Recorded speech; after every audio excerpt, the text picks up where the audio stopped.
Good evening, guys. Hope you've been having a lovely week. Not sure if I did a double entrance there. I'm still trying to get used to this scheduling system on YouTube. Basically, it's got this thing at the top where it says the stream is available or not available.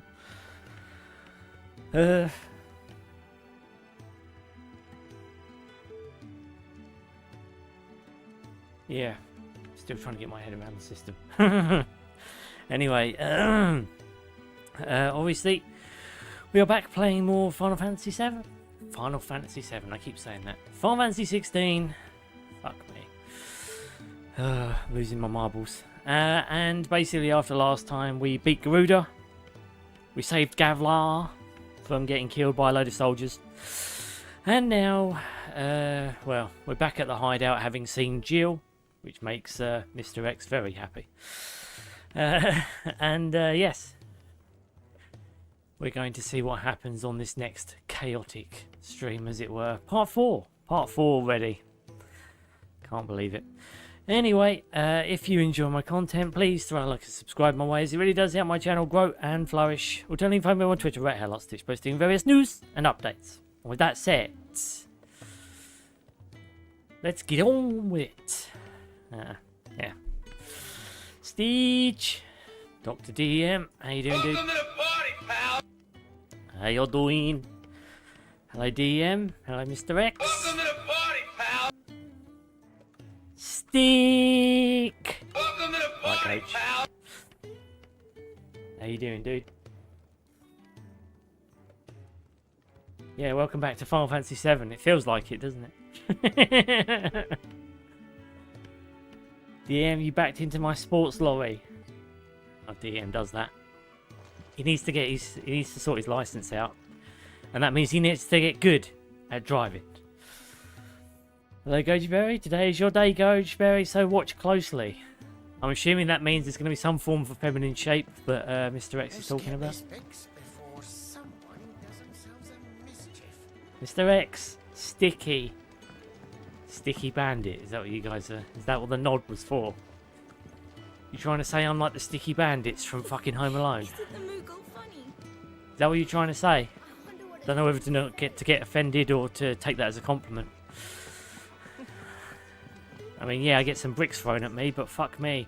Do I do some good hiding in some fucking stores, eh? I do that very well. And how might this old soul be of service? Alright, we gotta read some tomes. We gotta get through some of this shit, because it's just gonna build up if we don't go through the lore.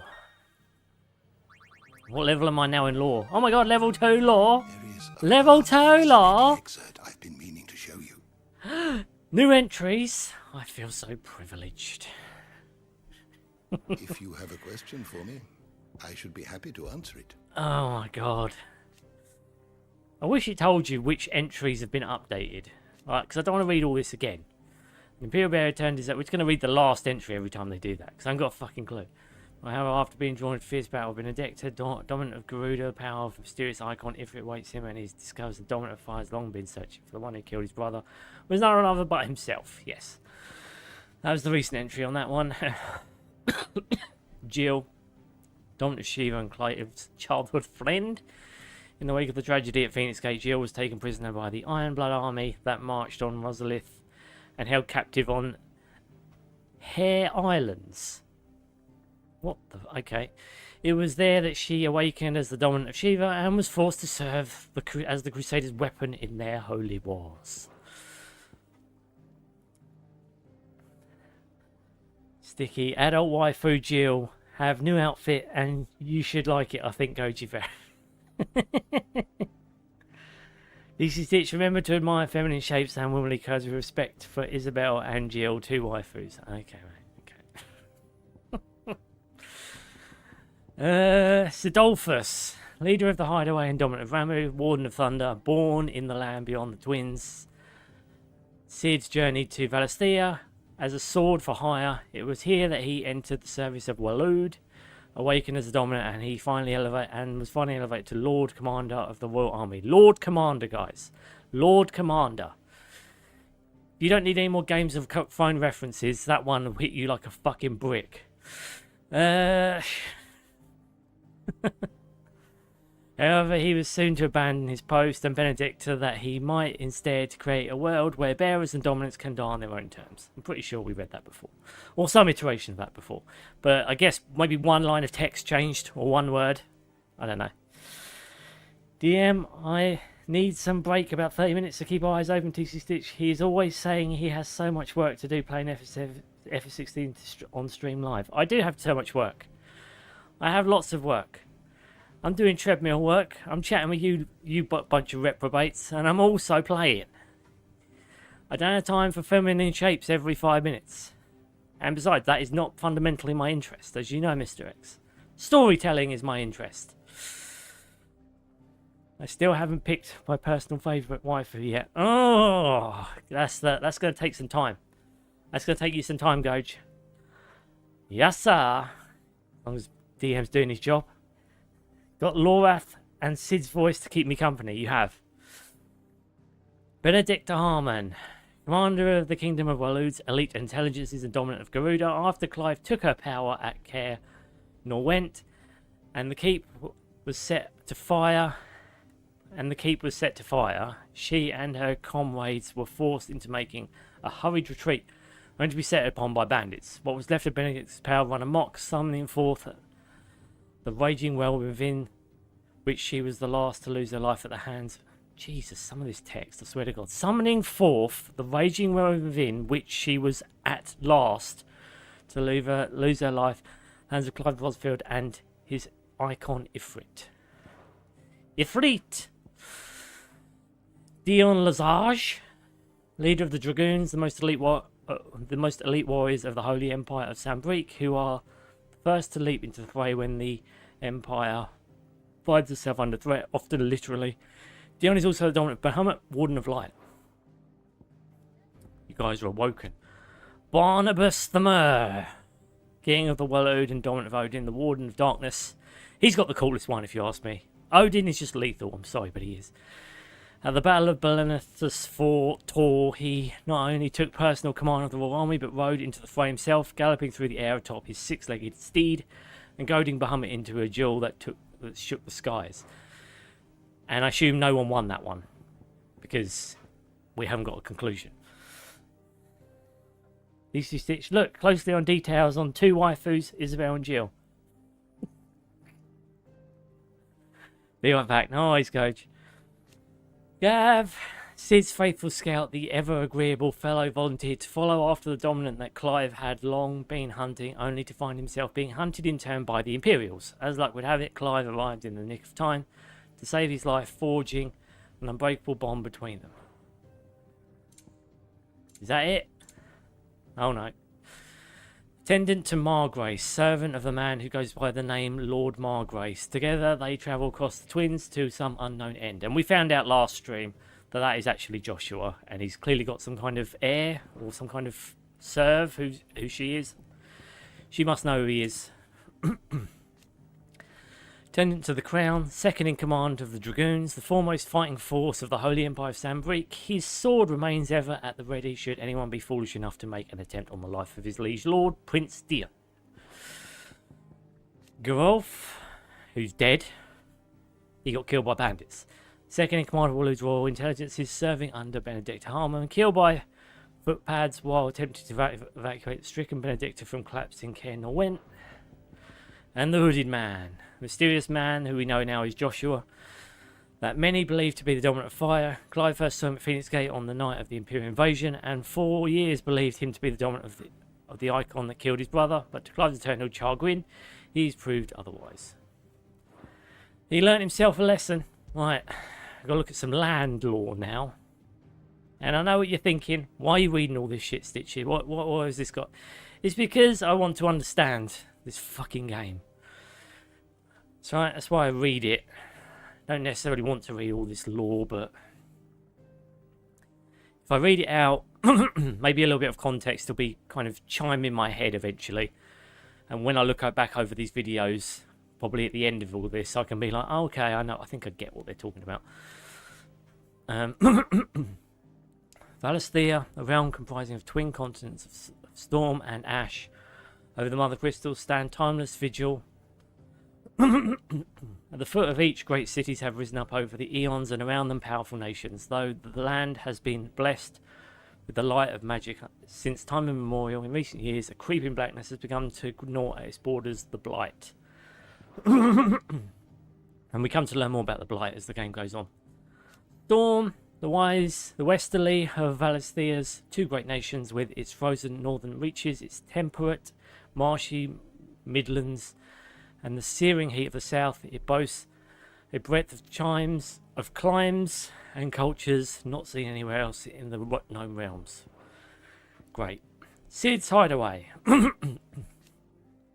refuge hidden in the blight lands of the eternal central storm, from which Sid operates his secretive community of freebearers. While survival in the Deadlands is widely considered impossible, a combination of near indestructible fallen ruins and considerable ingenuity have led to the establishment of a safe haven where those who rally to the leader's cause are only just about able to eke out an albeit meagre existence. A hidden refuge built on fallen ruins in the blighted... I mean, isn't this just the same text again? Basic information, and this one's the home for bearers information. But I'm pretty sure the two top lines are exactly the same, just said slightly differently.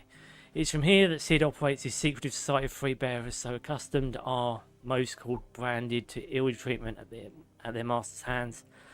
At their first experience of something approaching freedom within the hideaway's walls, be it even something as small as a hot meal or a soft bed, can come as a considerable shock. Right. Rosalia. Capital city of the Duchy of Rosaria. I'm pretty sure this is where Clive is from. Rosalia Castle, seat of the Archduke, stands at the heart of the storied settlement, whose marketplace is teemed with activity. Alas, the encroaching blight has rendered vast swaths of the land to the north uninhabitable because of the blight, driving refugees south in the ever greater numbers and placing an unbearable strain on Rosalia's all too finite resources. Yeah. Okay, so we're done with that. Dion Lisange and his soldiers are more like ancient sacred band of Thebes. tcgstitch. Thebes? What's that? What's that? What country is that from? House Rosfield, the highest of the noble houses of Rosaria, the dominant of the Phoenix, is always born into the Rosfield line, and so is always a Rosfield who sits upon the ducal throne. Except, what happens if you wipe out all the Rosfields? Then what happens to the dominant? Just because it just randomly pick another person? I'm assuming that's what happens.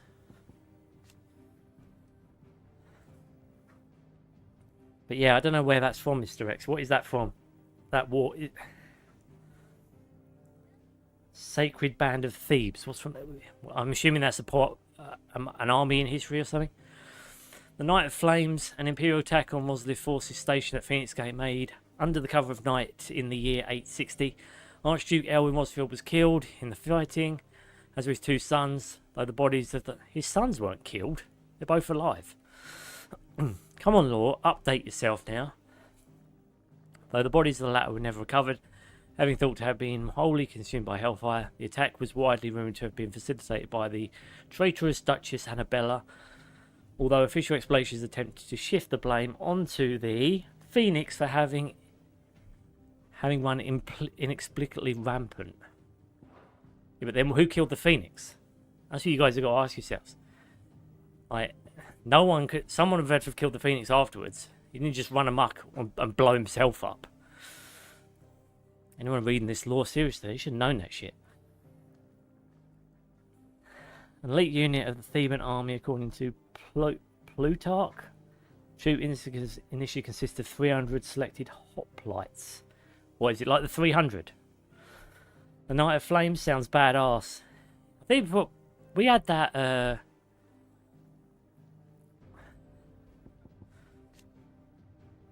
Yeah, that was the first night Goge.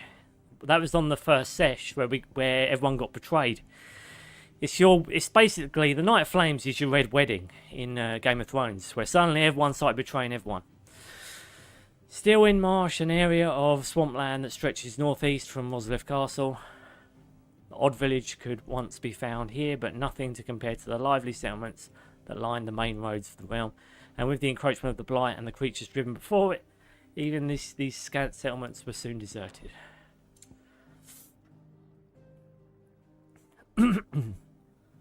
Men and youths who, according to Plutarch, were connected by homosexual relationships. Alright. Is that where you saying that's where the Game of Thrones fascination with homosexuality and other shit? Didn't that happen in Greece as well? I'm talking about our history now.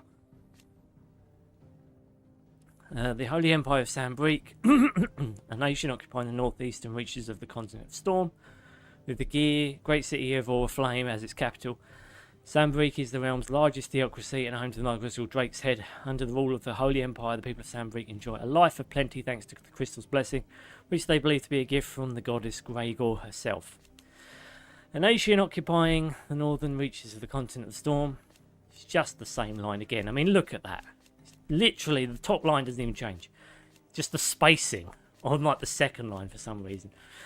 Okay, Sambrique is to the Mother Crystal known as Drake's Head, at whose foot stands the holy capital of Oriflame. The Empire has been at war with the Kingdom of Warlord, situated just across the Strait of Ultha, ever since the Battle of the Twin Realms in 865, and judging by their clash of the Bellas Tor in 873, neither side shows any sign of backing down. So they're just fighting over and over and over, which I suppose we saw a little treat of a minute ago. Okay. The unit was established by Gorgidas to protect the city's citadel in Thebes. Sacred Band was the only unit of professional soldiers in Thebes.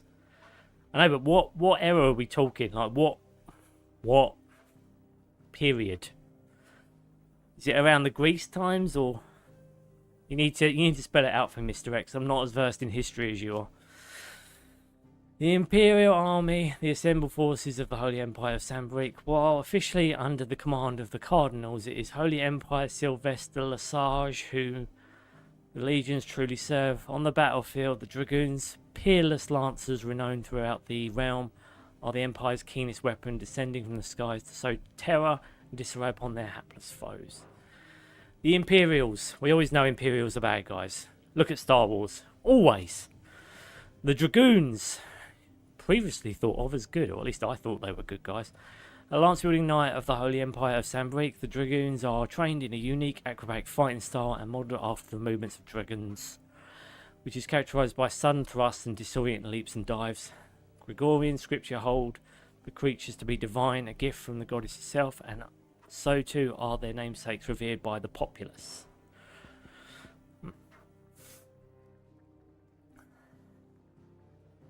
Thebes in ancient times was the main city and political centre of Boeotia in central... Yeah, so it's Greece. Okay. Okay. You had to anchor it for me in something. Thankfully you did. Because yeah, I wouldn't have known. Very interesting. It is interesting. I just have it... When it comes to this lore, I have it difficult getting it in my head, let alone comparing it to our history. Although I always gather there's parallels because people wouldn't write this shit really. The Hangman, Quinton's Tavern in Lost Wig, is very much the beating heart of the village. Not only do the villagers congregate here to eat, drink and make merry, it is also frequented by travelling traders seeking to load their wagons with Lost Wing's famous wine. The Battle of Belenus Tor. That's what we saw in the cutscene last time between Odin and Bahamut. I remember saying to you guys, right, Bahamut and Odin, who do you think wins? Like, just say this was a grudge match right now. Who would you put your money on? Because my money would always go on Odin. Odin was always a fucking nightmare to kill. He's always got a one-hit kill weapon. Makes him fucking deadly shit in my eyes anyway. I expect I'm going to have to fight him at some point. And then I'm going to have to deal with his one-hit kill shit.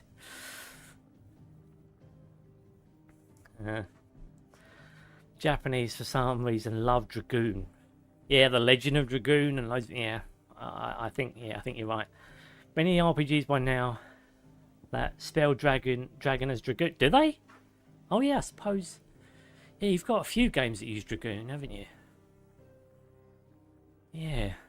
I don't know. In popular culture, I always hear it just dragon. She's got 3 lovely dragons. Some shit like that, you know, when you watch Game of Thrones. I don't say Dragoon in Game of Thrones or anything.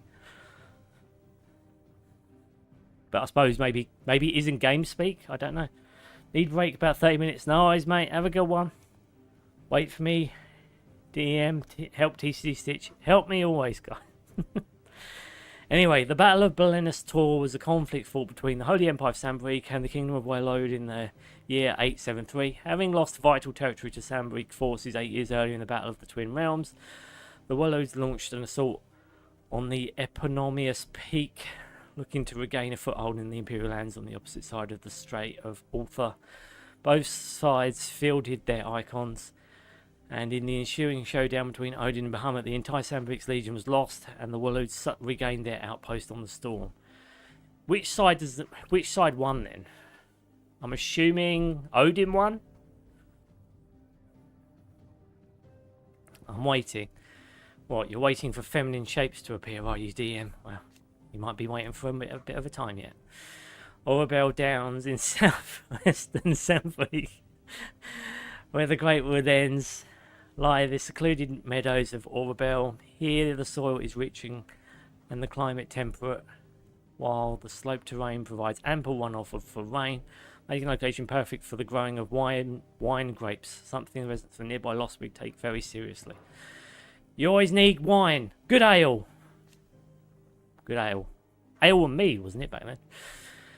Expansive river valley that cuts through Northern Valley, cuts through southern and central Sandbreak. The fortress of Caer Norwent rises along its eastern edge. The King's Fall, located in western Sandbreak near the Rosarian border. The King's Fall is a towering cataract fed by the waters of multiple converging tributaries. Though these waters long played an integral part in the lives of nearby settlers, an influx of displaced beasts fleeing from the blight has forced many to abandon their claim to the resource. King's Fall. Okay, another forest, I imagine. Anything really. Meditates, do it. Do the meditation, it will help you. The Eye of the Tempest, a raging vortex born upon Benedict Harmon's descent into madness and loss of control over her icon. Garuda, its power is such that not only are the entire village swept up by its passing, but the very ground beneath it is gouged and disfigured. The Eye of the Tempest. See, that's what I always found confusing when I originally played this. Like, I posted about it in my recent community post, but I'll go over it here for people who didn't read it. Basically, I found it confusing where Clive basically gets a portion of Benedicta's power for Garuda. He can do some of the moves, right? And then she tries to do moves and can't do them. Now bear in mind, it doesn't say anywhere how afterwards she can suddenly summon Garuda, because I thought we sapped all her power. But apparently we took her Aether. I mean, again, I don't know. I have to read, because it's not very well explained, at least in these opening lore textures, lore dumps. Or if there is, it's so buried I don't notice it. But basically, he takes all of the magic power out of her and leaves her with a faint connection to her icon, and she can still summon the icon, but kind of it's very dangerous and she can potentially kill herself by doing it. That's what the cliff notes have kind of told me. Waiting for the force to tell us which berries to pop, which berries to shop, and which berries to slop. Well, I thought you could answer that question, Gage, because you are the berry man around here. Just saying. Here once did rage a storm born of the dominance madness, a storm within which the icons Garuda and Ifrit clashed, and from which only one would emerge. Their struggle saw the landscape razed as halts, farms and villages that had stood for ages were in but mere moments struck from existence. Now all that remains is a blackened waste, somehow even more lifeless than the blighted dreadlands. Yeah, because we had a fight. Floats, eyes closed, breathing in and out slowly, senses Stitch's intense rage like Heimdall. I'll have you know my rage is well and truly quelled today. You're safe. For now. Belenus Tor, named for the highest of its peaks, Sandbreak's Belenus Tor is a region of rolling grassy hills slightly inland of where the Strait of Ultha meets the Sea of Grace. In the year 873, it was the site of the decisive battle in the Kingdom of Walo's failing bid to regain a foothold in Storm. They're basically just fighting over green territory. That's basically the cliff. I mean, at least I understand that aspect of this law.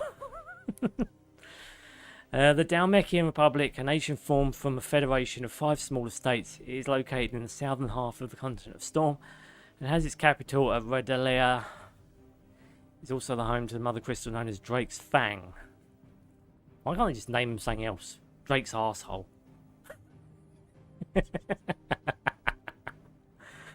Or Goji's Berries. Can we call it that? Just a different name. Come on now. There is no official state religion, and citizens are free to worship as they please. Dalmekia's key political entity is the parliament, which is formed of ministers representing each of the states, with the prime minister at its head. If there's a prime minister, then why are they all fighting each other? Can't he just tell all of them, look, calm the fuck down? I mean, I suppose it's like... actually it's probably like they're a coalition, but one is invading, constantly trying to invade the other, and they're just not getting on. So it's like kind of like a Russia and Ukraine situation right now, I imagine, if we're comparing. Fort Zernitra, stronghold situated in the western end of the Nissa Defile in the Dalmekian Republic. In the year 873, it served as the site of the meeting convened by the Dalmekians with their Loader allies in an attempt to enlist their aid in driving back the Iron Blood, who had been a thorn in their side since the Battle of the Twin Realms 8 years before. Yeah, so it's them basically still trying to negotiate. Look, stop invading us. And they're like, no, we're going to keep taking what we want. The Men of the Fist. Dalmekian standing army, while officially an organ of the Republic, each of its 5 states is granted relative autonomy with regard to the management of its troops. Aside from certain specialised squads, battle deployments are mostly comprised of small units, employing a mixture of foot soldiers and battle mages. The former are known and feared for their curved swords and prodigious axes, and the deadly skill with which they wield them. Right, okay. The Republican Parliament. Okay, this is where we find out it's just a load of people trying to find a way of stop fighting, but they keep doing it anyway. The High Council of the Government of the Republic of Dalmekia, 7 ministers responsible for ruling the nation, though their will is often moulded to that of their permanent economic advisor, Hugo Kapka, who leverages his powers as dominant titan to shape the Republic's policy. So he's basically over them, telling them, no, look, this is what we're going to do. I don't care if you're in charge. I ain't listening to you fuckwits. That's why he's such an arsehole. The Zernitra consult, looking to bring an end to their long-running conflict with the Iron Kingdom.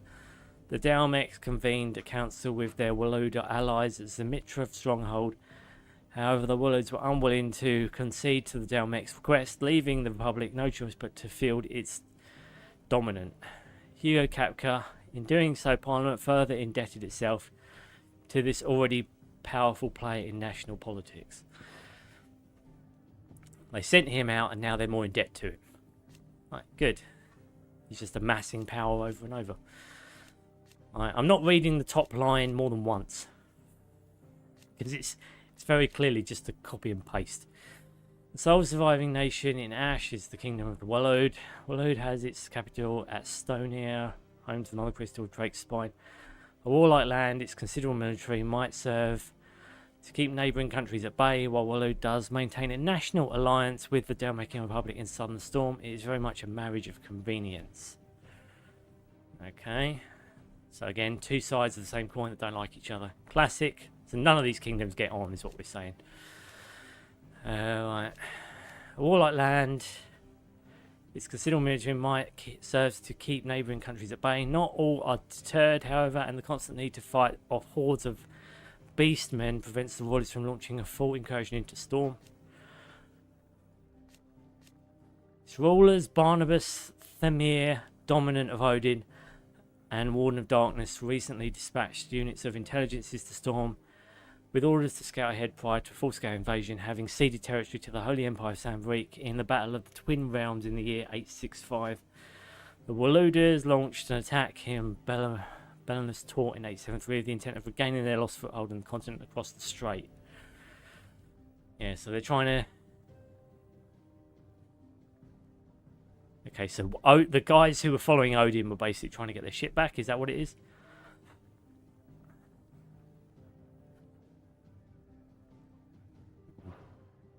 Still trying to get my head around it. The way the lore scrolls is rather jarring. I just don't like it when it keeps copying and pasting. Like, have a whole entry and just update the paragraph. Add a paragraph below it with a scroll wheel. Don't just add new tabs and the first line is a copy and paste job. It's just... Anyway, the Royal Knights of the Waloed, Kingdom of Waloed's main battlefield force is also known as the King's Guard.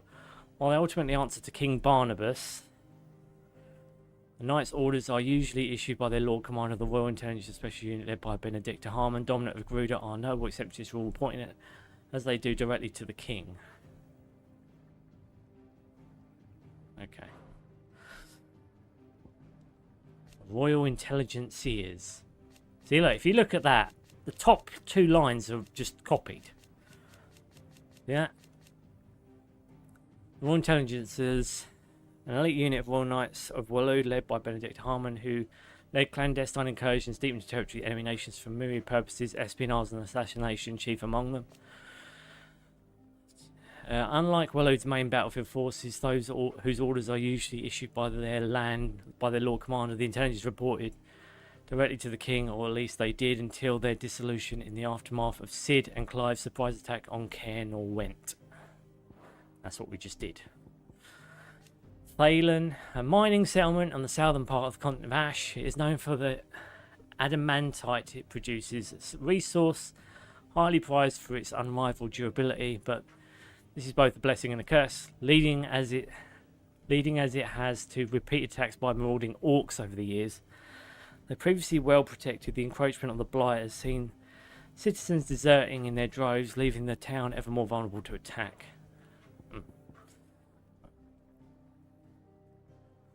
That's weird. You know what? It's... I don't know. I assume when they originally wrote these out... I mean, look, that one is completely different. I mean, look, if you read the little fine text underneath each block, basic information and then a bit more fleshing out, faith. So I assume that's when you have chapters. They're trying to phrase it kind of like a book. It's just, yeah, I'd say they made it more confusing if they just copy and paste shit. The Iron Kingdom, also known as the local tongue as Heran. The Iron Kingdom is an archipelago nation situated off the west coast of the Storm, with its capital at Craigloy's Gate. The Mother Crystal, Drake's Breath, rises from the volcanic island situated just within or without its borders, depending on whom you ask, and has been the subject of long-standing conflict between the Ironblood and the neighbouring Duchy of Rosaria. So, the Ironblood, obviously they're the Imperials, they're the big bad guys. The Iron Kingdom inhabitants shun any contact with outsiders, which has given rise to a unique, if largely inward-looking culture. An archipelago nation situated off the west coast of the Storm, with its capital at Craigloy's Gate. The Mother Crystal, Drake's Breath, rises from a volcanic island situated just within its borders and is worshipped as a god, just as the state religion, the crystalline orthodox, dictates. So we've got religions here as well. The same religion decrees the use of magic to be anathema, and the bearers and dominants who use it to be sinful aberrations, leading to even greater discrimination than that suffered by their brethren on the mainland. Given their stated desire to control all the mothers, Ironblood's attitude to other nations is one of indelible antagonism. So they're even worse than most of these other factions. They don't only have a greed-laden reason to invade and take over other countries. It's also a religious-based one. It's classic. Drake's Breath, one of the Valisthea's 5 remaining mother crystals located on a volcanic island known to the Ironblood as Brain. Can't you just call it Drake's Breath? Why do you have to have all these other stupid names? As Bean Lordrath. I mean, who's going to know? Here's my question. Why don't you just call it Drake's Breath? Like, why does it need multiple names? Couldn't you just... Like, why? Why have It's already convoluted enough of a story. Why would you have multiple names for one thing by different nations? I get it's realistic, some would in real life, but you do not need to put that in a game. Especially when it's hard enough remembering the name of these fucking things. At least Drake's Breath is memorable. Bane Lildor is not a memorable fucking name. It's fucking hard to even pronounce. In the seas between... well, actually, no. Alright, whatever. Located on the volcanic isle known to the Iron Blood as Bane Lord Vlall. In the seas between Rosaria and the Iron Kingdom.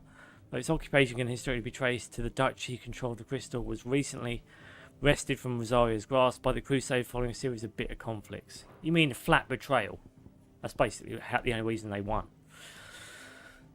Well, not betrayal, but a night attack that basically meant they won by killing people in their beds.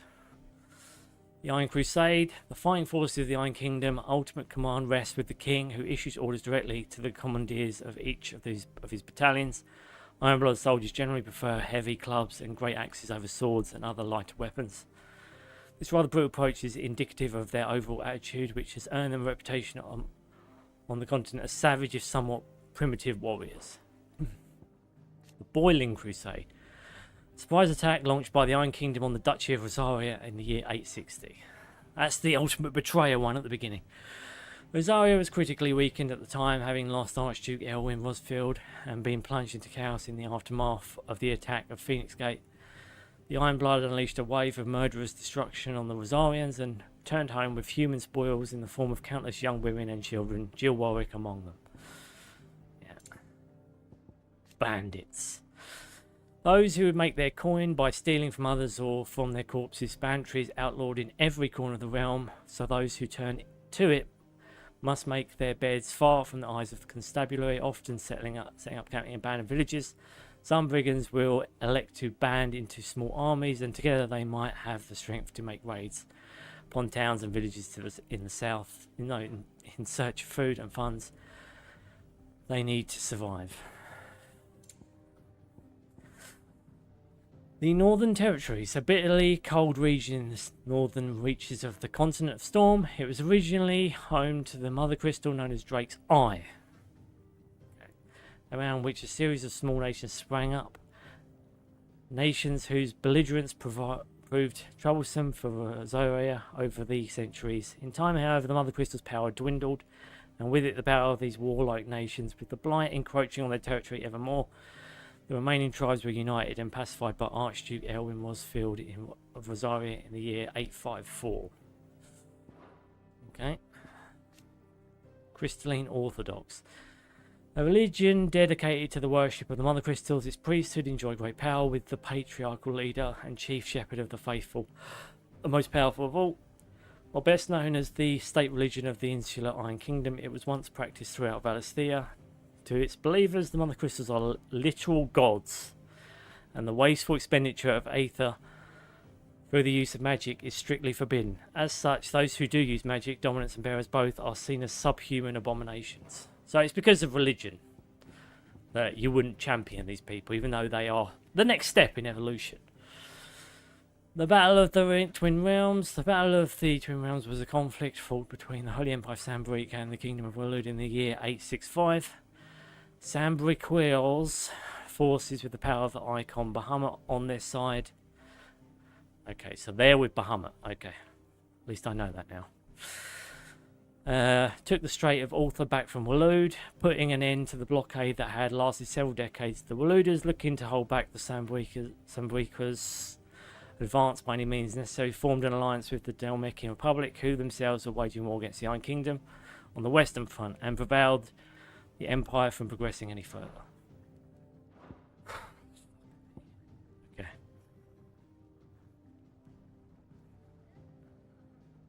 Alonso, did you hear what happened in Red Bull? I think you did already do, actually. I must have forgot. Identifies the next step in evolution. Do you? Jesus. Can I identify as the prior step? I'd like to at least be human. Crystal, one of the most valuable materials known to mankind, thanks to its ability to channel ambient aether from the air. allowing those without an innate power to do so to cast magics, and as most Valistheans cannot live without magic, its supply and distribution is heavily regulated by governments across the Twins. A given shard can only channel a certain amount of aether before it shatters, so the need for new crystals is incessant. That's why they have to keep mining mother crystals. Crystal rations. Shards of crystal small enough to be held in the hand, which allow those who are not born bearers to cast magics. The nations of the Twins see such shards mined from the mother crystals and distribute to the populace, so that every man, woman and good character bearers, criminal and other undesirables not included, might enjoy the gift of magic. So they don't even need bearers. Like, why would they keep them around then? Wouldn't they just kill them? If you can use crystals to fake magic yourself, why would you keep them around if you consider them abominations? I mean, I guess slave is a way of doing it, but still. I don't know. It is common for people to keep them about their persons in a protective case. Jesus. Municipal shards. Large shards of crystal that are entrusted to towns and cities across Valisthea in order to serve the populace, where those shards rationed out to individuals might suffice to fill a cup or light an oven. Why would you even use it if that's all it did? You could just walk over to a thing and just get a cup of water, couldn't you? Or light an oven with a fucking...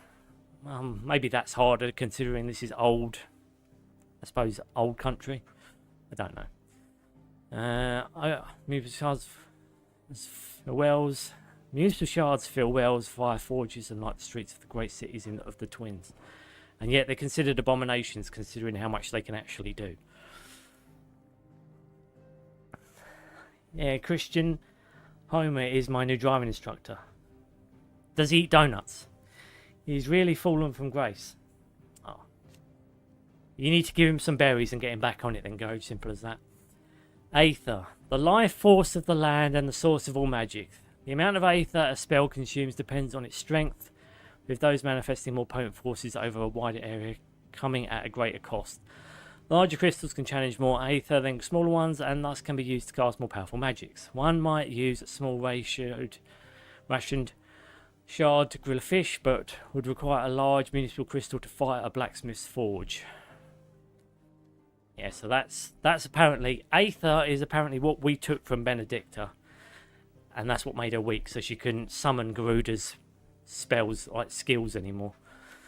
Magic. The art of the channeling ether to make one's imagination manifest. This can take the aspect of one of the 8 elements: fire, water, wind, earth, ice, thunder, light, and dark, or more rarely, be unexpected. I'm assuming that's Clive.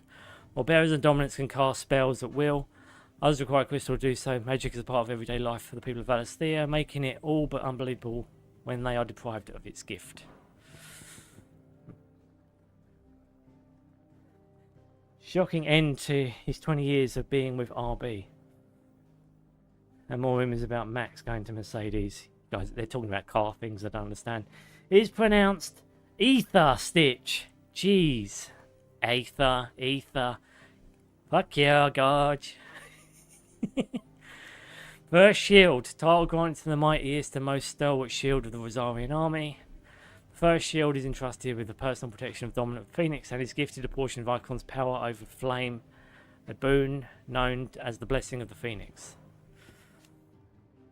Blessing of the Phoenix. The boon Joshua bestowed upon his brother upon Clive's ordination as first shield, allowing him to wield fire-aspected magic without a crystal. It is long. How do you do that? Like, how does he go? Here's a portion of my power. If Clive didn't already have the ability to absorb powers, like, how did you give him this? Because if they can start giving that to normal people, wouldn't they start giving them to, I don't know, like their family members who are in government? Shit like that, if you could just give it away. I don't know. It has long been customary for the Dominant Phoenix to share part of their power in this way, performing the rite of rejuvenation upon those they appoint as their protectors, that they might serve them for the better.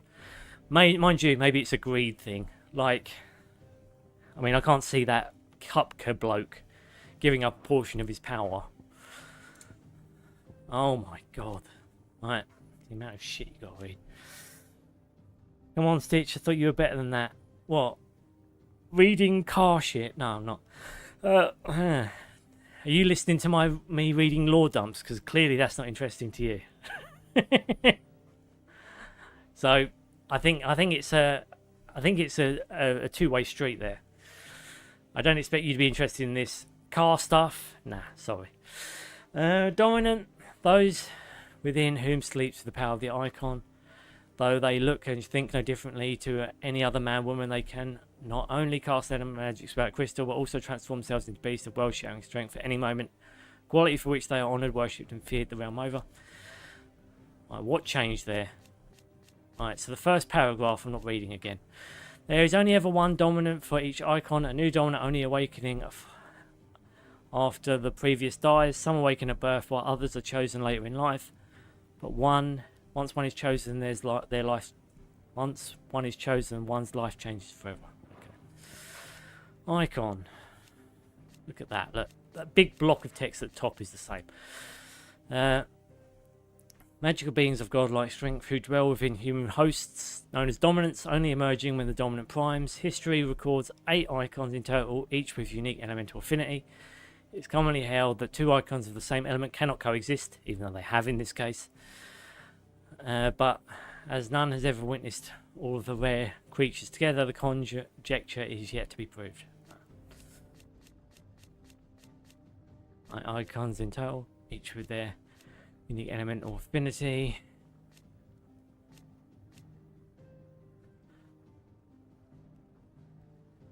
One warden of each fire, art, water, thunder, ice, wind, earth, light, and darkness. The common belief that 2 icons of the same element cannot coexist with the shaken appearance of the second icon of fire during the Imperial attack on Phoenix Gate.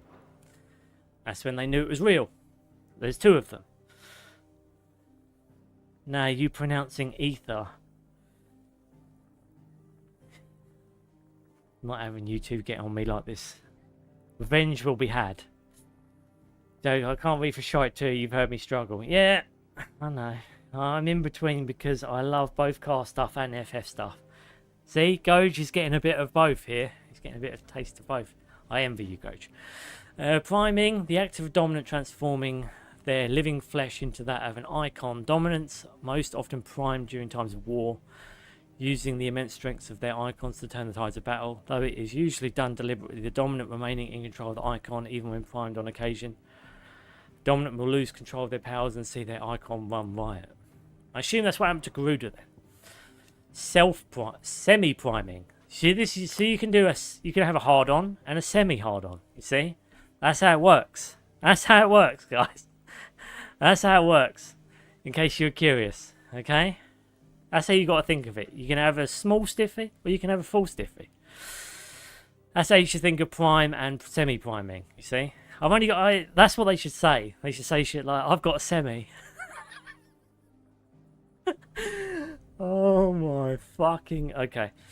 The act of dominant calling a part of their icon's power without fully transforming into the legendary beast itself. It does not require nearly as much aether to fully prime, taking lesser a toll on the dominant's flesh. Upon semi-priming, the host takes on some aspects of their icon, sprouting wings or becoming clad in stone. There you go. I played some ACC, Alonso. I imagine that's some car shit again. Just gonna continue. Right, brand. The mark applied to the cheeks of bearers, identifying them as something other than human. The great nations of Valisthea have a long-standing accord to brand their bearers in this way, that the slaves might be traded across borders. Bearers across Valisthea, I don't know if there was something other than human. Newborn babes are checked at birth. Those who are found to be bearers being branded and taken into the custody of the state. Rarely bearers evade this test, either because their parents hide them, testers are lax in their duties, or their powers do not awaken until later. Yet most do not remain unbranded for long. You don't want to be branded, guys. At the hunger roaring with my M6. Feels different coming back to it. Well, I'm glad you're enjoying it. Branded, a common pejorative term for bearers marked with the brand. Newborn babes are tested at birth, and those found to have the knack are branded on the cheek and taken into custody of the state. The liberation of bearers, that which Sid and his allies strive to do, save bearers from the slavery. To this end, they gather information about masters who most mistreat their property, that they might focus the rescue efforts on those most in need. Free bearers are brought back to the safety of the hideaway, and though many are unsure what to do with their newfound freedom, the combination of warm welcome, warm food, and a warm bed helps to calm their cares. Fallen. Oh god. An ancient yet advanced civilization whose relics can be found across the length and breadth of Valisthea. The material from which these relics are constructed is far sturdier than steel and cannot be worked by modern methods, so the people of the modern day have elected to build inside and around them instead. Okay, so that's what our base is constructed of, is it, I think? Whose relics... an ancient yet highly advanced civilization whose relics said to be the remains of airships that once soared the skies can be found in the length and breadth of Valisthea. Sid's hideaway is but one of many settlements to take a fallen ruin as its foundation, taking advantage of the sturdiness of the ceramics which are stronger than steel. They are not, however, immune to the passage of time, and so the hideaway is in need of constant repairs. Fair enough. Airship. Legend has it the people of the fallen once sailed through the skies in the bellies of these ships, though all now lie shattered and silent on the surface below. The town of Lost Wing is built around such a ruin. Ariat Stone, a mysterious ceramic tablet that stands in the hideaway of a similar construction of other relics of the fallen, yet seemingly not part of the airship proper. Its imposing appearance suggests some important function that has been lost to time. Whatever strange secrets lie within it, it seems to react to Clive's presence and urges him to unlock his hidden potential. There you go. Oh, bless. Already looked at that one. The Valisthesian calendar, the dating system used throughout the Twins, which marks the years of the realm that have passed since the signing of the Continental Accord, some 800 years ago. In the centuries since, nations have risen and fallen, and the concord between them has faltered, but the calendar persists. The Rosarian national anthem. They had an anthem, guys. A national fucking anthem. Perhaps the most beloved ditty in the duchy, the Rosarian national anthem was written for the occasion of the new nation's founding and is filled with patriotic imagery of rolling meadows, rising flames, and stirring song. It was oft heard raising the rafters of the ducal alehouses, particularly those to closing time, where disputes over the lyrics to the less practiced third verse would occasionally end in fisticuffs. Any money, that's what they were singing on the night when they all got betrayed. It's bound to be why it's in this law book. Beastmen, somewhat derogatory nomen given to the collective group of demi-humanoids beings that includes goblins, orcs, and minotaurs, among others. Beastmen tend to differ from most wild creatures in demonstrating a distinct intelligence, possessing the capacity for spoken and sometimes even written language, as well as complex tool building, and many have developed unique, albeit simple, civilizations of their own. With civilization, however, will always come desire to expand, and it is this ambition that has resulted in countless clashes with humanity over the centuries. Okay. I'm back. What I missed, only reading maybe. Yeah, that's all you missed, mate. I'm just catching up on the lore, so I don't fucking lose track. Aegis, dating back to the antiquity of the term Aegai, has historically been used to describe those ethereal entities that can be conjured by dominance. Aegis are capable of casting potential potent magics corresponding to the element alignment of their creators. Though unquestionably formidable, they will fade immediately should the dominant who gave them being happened to be slain. Okay. Bard, travelling minstrels of journey from place to place, performing in hostelries across Valisthea to the accompaniment of lute or lyre. They provide not only entertainment but information on the state of the realm and oft singing of significant events and important personages. The hideaway has its own resident bard, and that the illiterate among its residents might remain informed. Okay.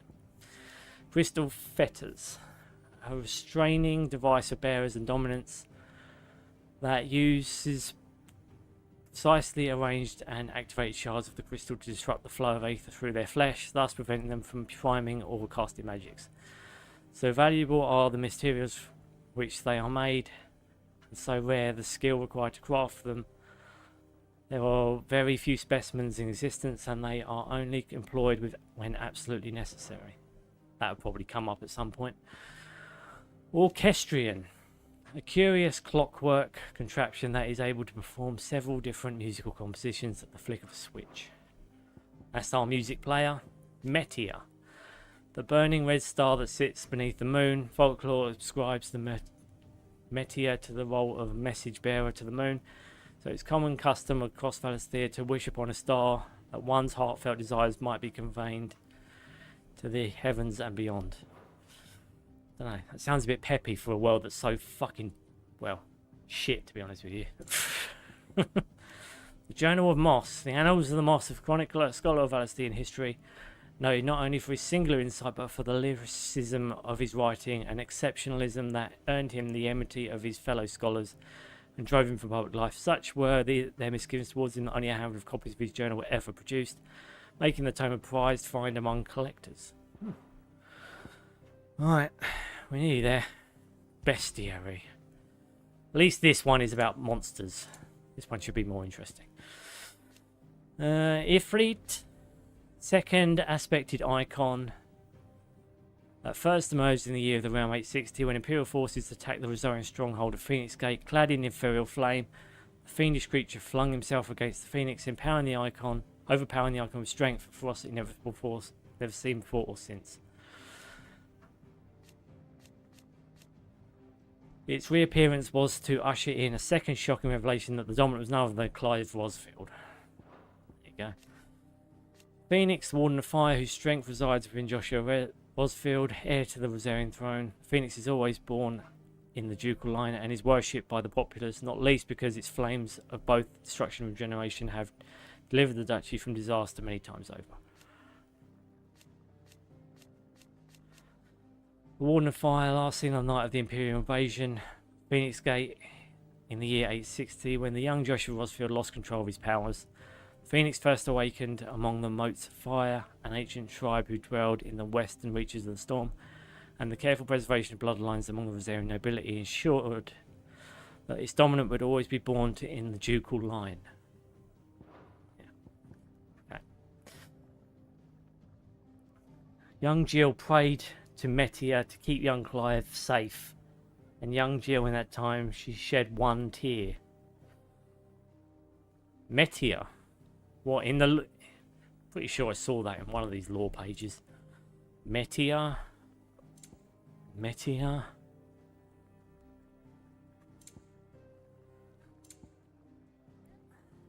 There you go, Meteor. What you're saying? Jill prayed to this one.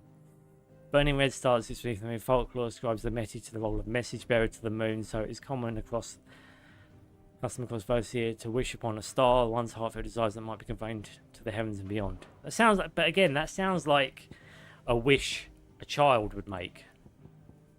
Which I guess in Jill's case, if she was young back then, that would make sense. Not nowadays, though. Stitch is practicing to become a professional audiobook reader for Audible. I am. Do you like my performance? I'm good, aren't I? Shiva, Jill. More feeling, Stitch. More personality. I'm doing my best. Okay, all right. Shiva, the Warden of Ice, whose appearance on the battlefields makes her enemies' blood run cold. The Iron Blood sent Shiva against the Republican forces in Nisdefile, where she dueled against Titan, the icon of Earth. The Warden of Ice, whom Geowaric is the current dominant, with her glacial aspect and ability to conjure boreal boulders from the aether, Shiva's appearance on the battlefield makes her enemies' blood run cold. Did you like that? Is that good? Do I get some berries now, Goj? Can I have some berries? That hurt my throat. That is lore you need to understand for now, tcgstitch. Okay. Hell yeah. What can I say? What can I say? I'm just She makes my blood run hot. Hey-oh! Oh my god. Okay.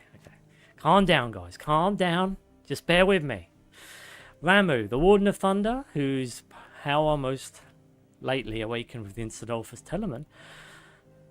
The icon is known the realm over as a symbol of judgment, no doubt inspired by sage men and the scepter with which it summons its levin bolts. Folklore has it that not only are dominants of Ramu blessed with the command of lightning, they are also granted a deeper understanding of the true nature of the world.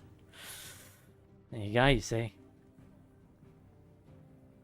Shiva, for the moment, is my top waifu. Hey-oh! That was one of the worst readings I've ever had the displeasure of hearing. I'm sorry, Gage. I'm sorry. Can I have the berries anyway? Garuda, the Warden of the Wind, whose Benedicta transformed into during her ill-fated fight from the Empire, takes the form of a fearful harpy, summoning storms and tearing into the flesh of its prey with hawk-like talons. Such is the icon's frenzy for destruction that even allies of the dominant of the day are want to begin fleeing the battlefield when dark clouds gather overhead.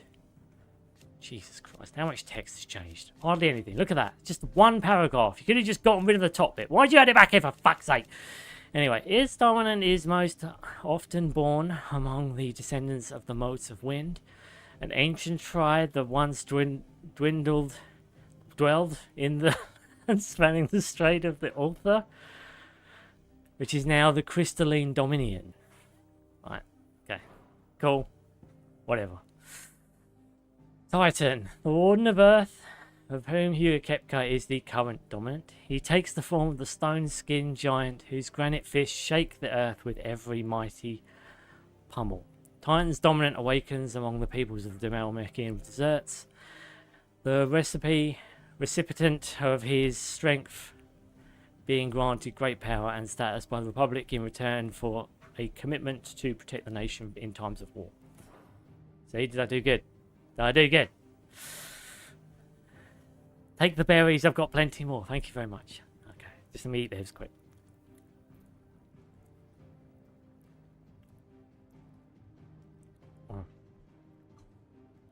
Good berries. That's good. And that voice, unknown for now, who spoke about Ifrit as the awakened child of fire in the previous tcgstitch stream when you fight with full power Garuda.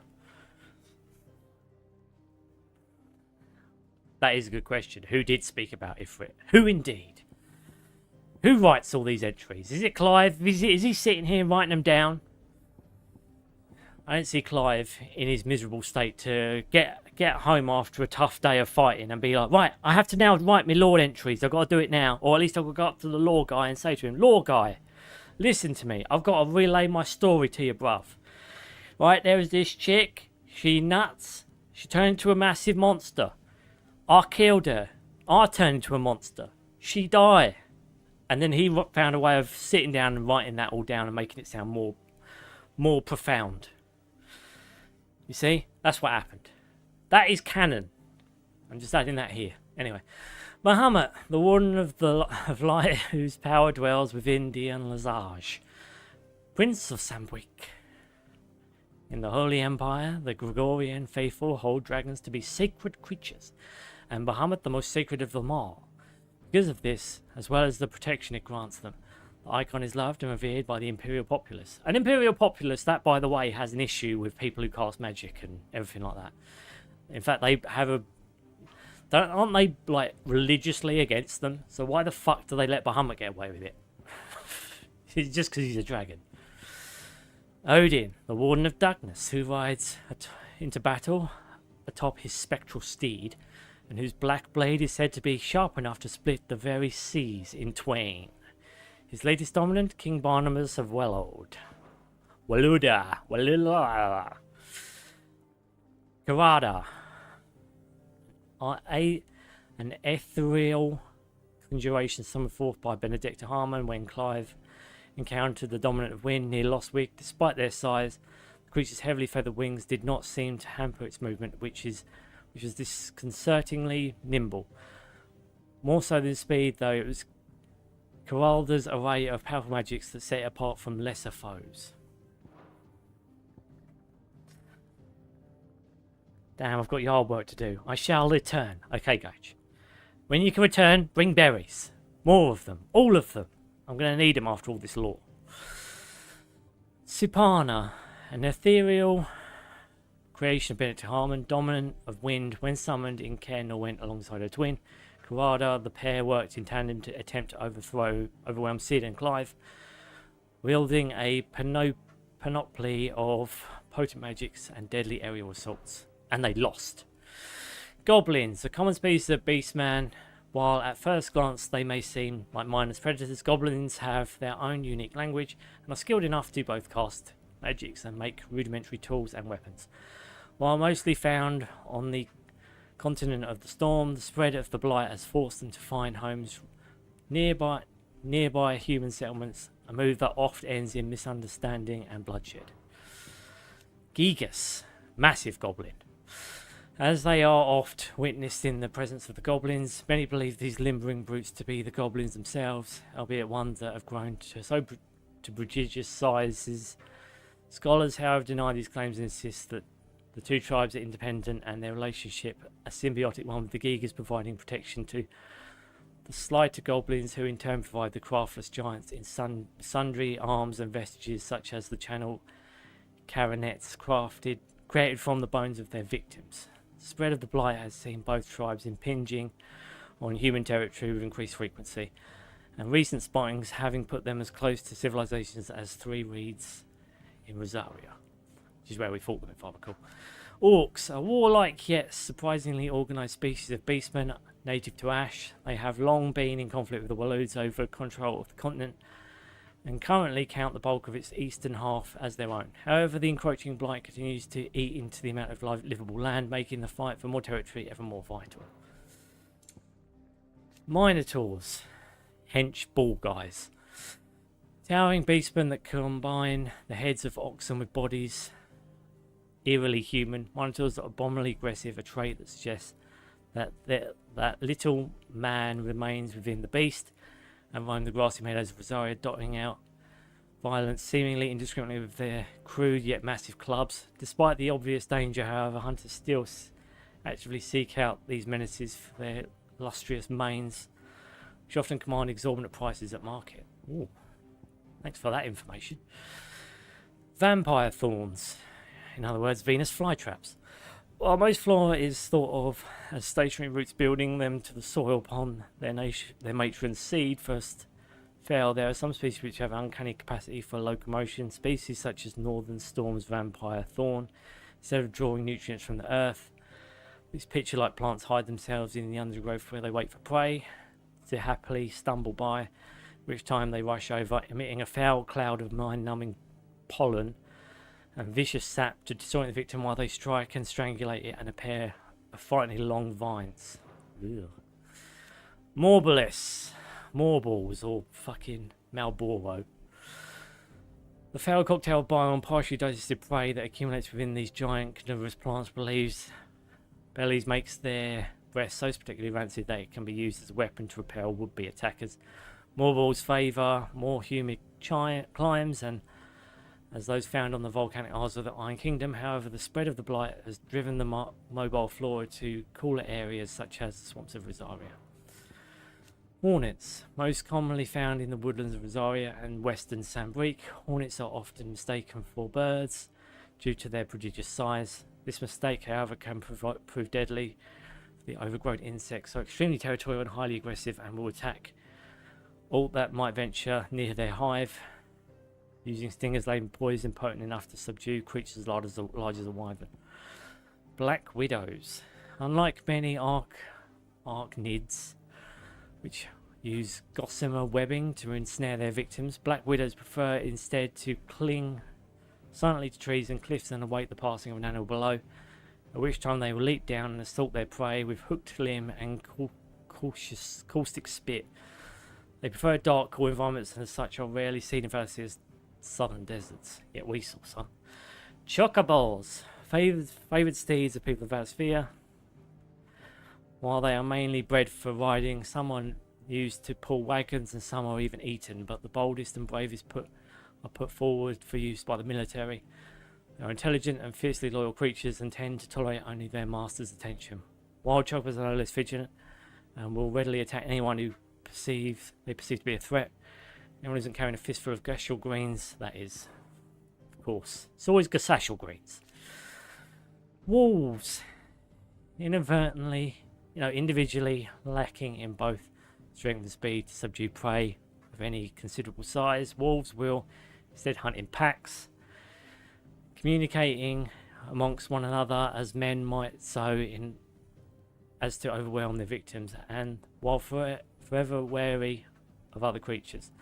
Some breeds have been found to be more willing to form bonds with humankind, and thus can be found everywhere, from travelling menageries to elite infantry units in the Imperial Army. Following rumours of children being mauled by wolves, the Duchy ordered a mass culling of the beasts, which saw their numbers in Rosaria reduced to almost none. Except for Torgal, I imagine. Torgal was one they let go. Avises.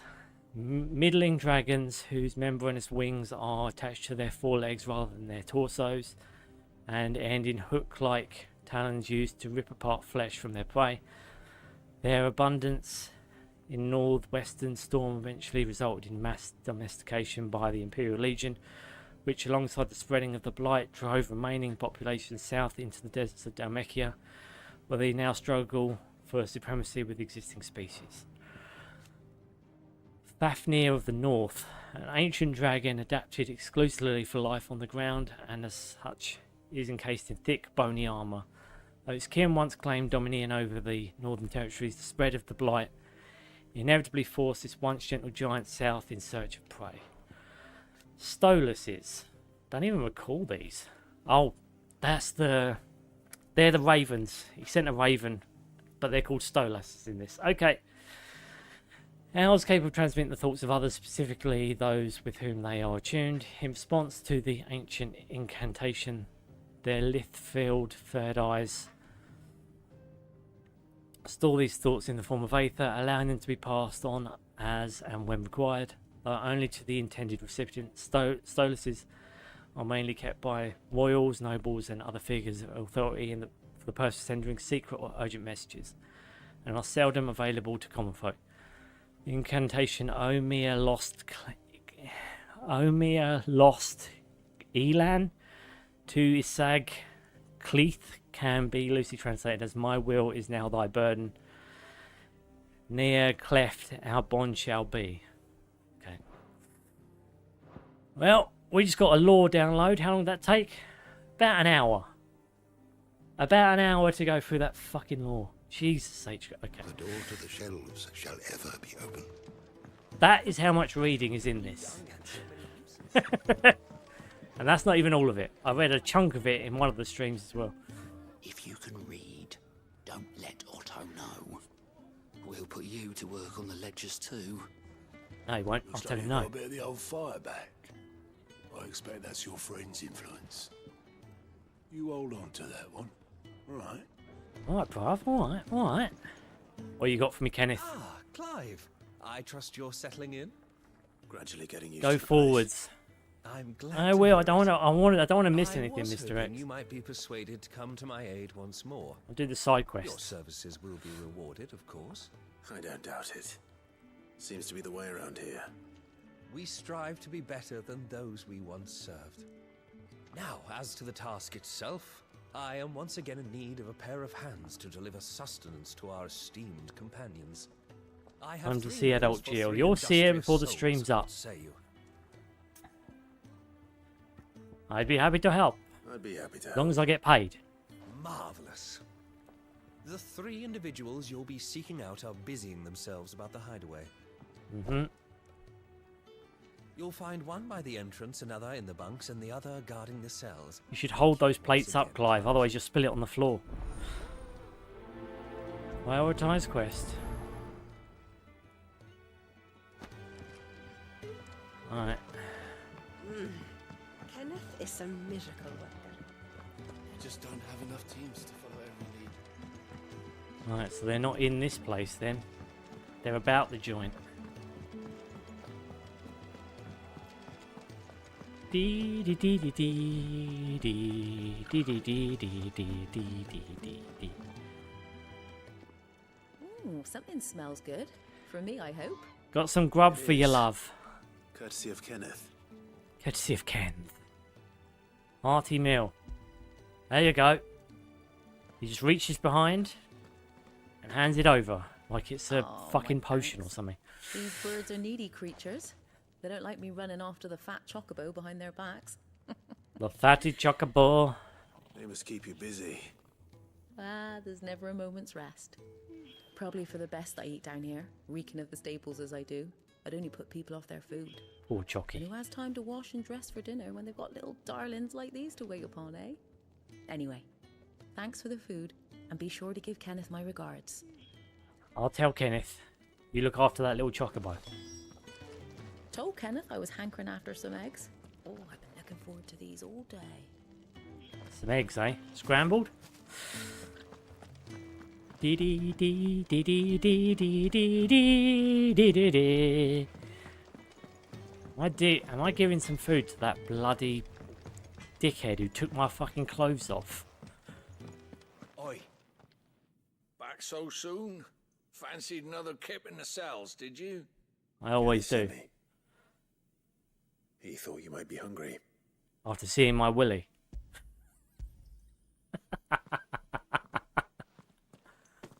Dear me. He wasn't wrong. The way my gut's been growling, I'd have curls running scared. Guard duty down here can't be much fun. It's not. But sometimes folk need locking up, and someone has to watch over them. I help people sleep at night, and that's not a boast many can make. You keep yourself on the right side of these bars now, you hear me? Alright, Bob. Should have seen my face when they brought you down here. Still, glad to see you doing well. What about that guy? What's he done? Is he just homeless? You were like, we gotta keep him off the streets.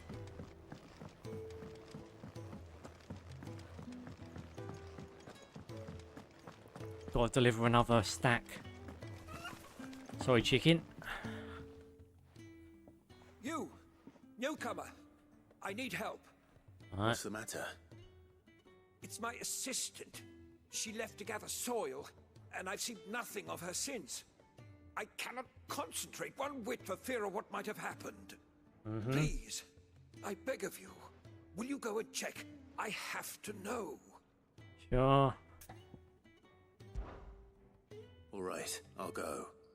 Marvelous. Thank you. You'll be rewarded for your time, of course. Whereabouts is she? Gotan's Bales. It's on the outskirts of Lostwig. Probably got to go there anyway. Safest place for an unaccompanied bearer, perhaps. But the soil there is second to none. Now go, and do not linger. Why, it may already be too late. Alright. Chillax. Not prioritising that one yet. My assistant should be gathering soil samples near Gotan's Bales. It's just outside Lostwig. But I already told you that. Now go, quickly. Fuck's sake, bruv. Calm down. Oh, what I Calm wouldn't give for down. some wild mickleberries. You should speak to me. Can I help you? Put some food for Send you. me. Send me have a hearty meal. What does it say about the hearty meal? Simply a stained dish of boiled eggs and spelt bread, lovingly assembled by the hideaway's resident mealsmith.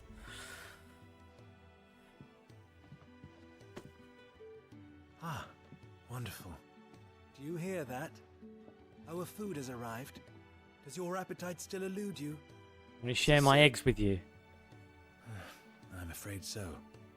Those no longer in need of a physicus immediate ministrations are sent here for further rest. I tend to those who cannot tend to themselves, which leaves me very little time for anything else. Happily, Kenneth sees that I stay fed. I would be lost without the kindness of good people like him and yourself. Thank you. Okay, bruv. I think that's everyone. I better let Kenneth know. Okay. Glad to see the colour back in your cheeks. It's one less thing to worry about. It's true that. It's true that. Dee dee dee dee dee dee dee dee dee dee. We're looking at half a dozen, maybe more. Gotta go back to Kenneth and tell him I've delivered all his snacks. Ah, you're back. All done? Wonderful. Here, your reward, as promised. Thank you very much. The hideaway's quite something. Everyone has their place. A fact we are proud of, believe me. I'm glad you've witnessed it for yourself. You have your place too, of course, as you have just so capably proven, and you will always have a place with us, should you desire it. It's kind of you to say so. It is the truth, and not a soul among us would deny it. I look forward to all that you will bring to our little community. Fingers crossed. Boom.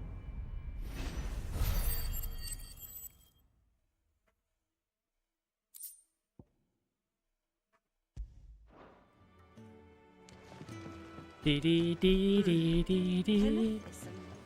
The hunter with his torch held high pursues his subtle prey.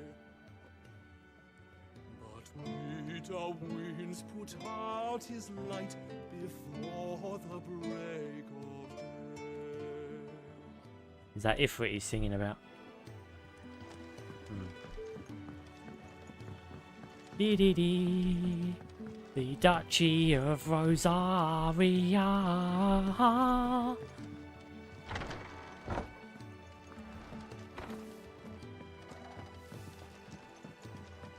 Anything in here to grab? Any swag?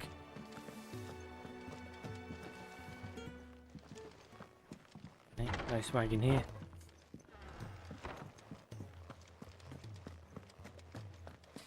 You're still getting ready? I told you to make yourself scarce. Your friend needs to get dressed. Been gone fucking ages. She could have put her fucking dress on in the time I've been running around. Jesus Christ. Wearing the same clothes. What's she doing? Her makeup first? Talk to Moogle. We haven't spoken to Moogle yet. They even have a Moogle. I've never Does the seen one in Moogle the really flesh. fit in this world? And we can understand it as well. I'm sure it said in my father's bestiary that they live deep in the forest, and that they never reveal themselves to humans. Did you know that the Nectar the Bold is no ordinary Moogle, Kupo? Nectar, you say? Clive.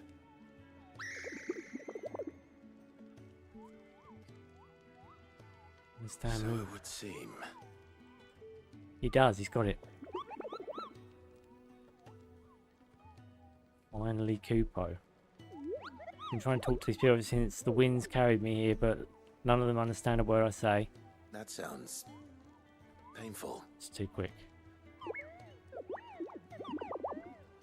Yeah, problems. You can hear me. You can quite hear me. Okay. It's our little secret, Kupo. Okay. What is the point of the Moogle in this game? The reason escapes me. Told you to go forward and see your new outfit. Oh, wait, go. We're not in any super rush, mate. We will. Just let me. Let me. I'll be calling on your help. Been reading lore for about an hour. Let me have a perusal. Let me do my obligatory exploration. Make it quick. What have you got? What do you want?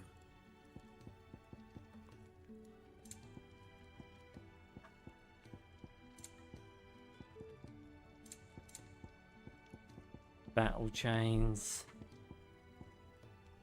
Goldwork sash. These are better than what I've got currently.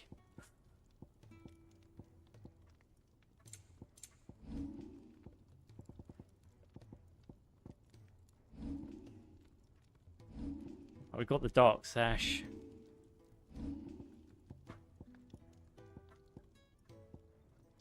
Anything else? Actually, do I actually have them already?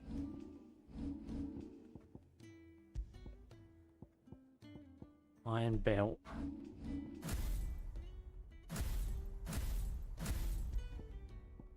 Storm Cry.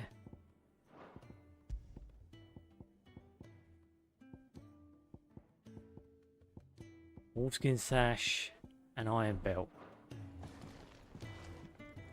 Well, so what'll it be?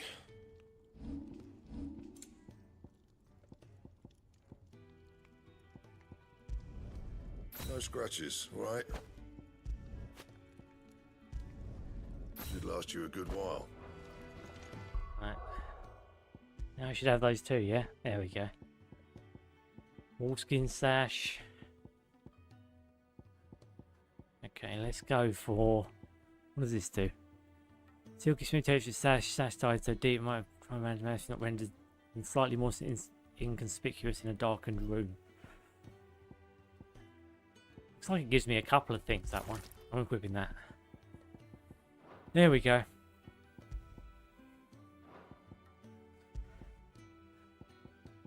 Badge of Might.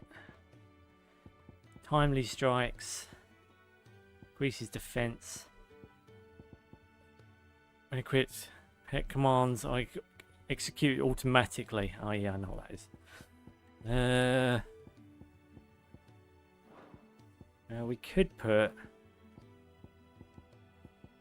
We got Badge of Might and healing potency increase. What about bangles?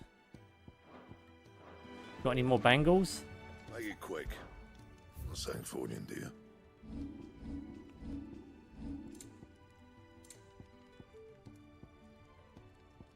These are all better than what I've got as well. Anything else?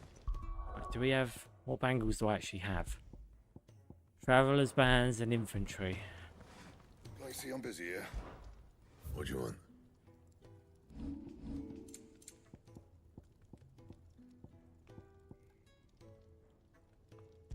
Maybe some iron. No scratches, right? Steel. Not bad, if I do say so Battle myself. chains. Anything else? Now I should have one of everything, yeah? That's what I want. Right, let's go to battle chains then. Let's come out and twin chains wrapped about these otherwise simple bucklers. Bucklers can be used to ensnare enemy blades, providing defender with precious moments which deliver unhindered counterattacks. Tasty. There we go. Okay, I think we're good. Any other thing I'm going to look at quick is just my abilities. Make sure we got all of that there. We get all the default moves just so we're done with this tier. And there's one more I need to buy. Right. Okay, now we can continue. Proceed. What do you want? What do I want indeed? Farewell. We're leaving. We're getting out of your hair, love. Good decision. Better that than buried out there in the black. You've got a lot to thank that girl for, you know. I know. And I will.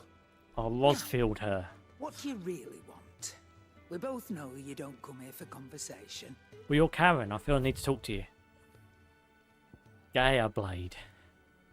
Do I have that? Longsword. Don't think I have a Gaia Blade. Let's create. Better I'll be here. There you go. I like to own all one of everything if I can. Off you go then. Best of luck. Best of luck. Actually, there might be. Say thank you to Gav too. Actually, there might be one thing I And need. What do you want? Go on then. What else do you have in terms of?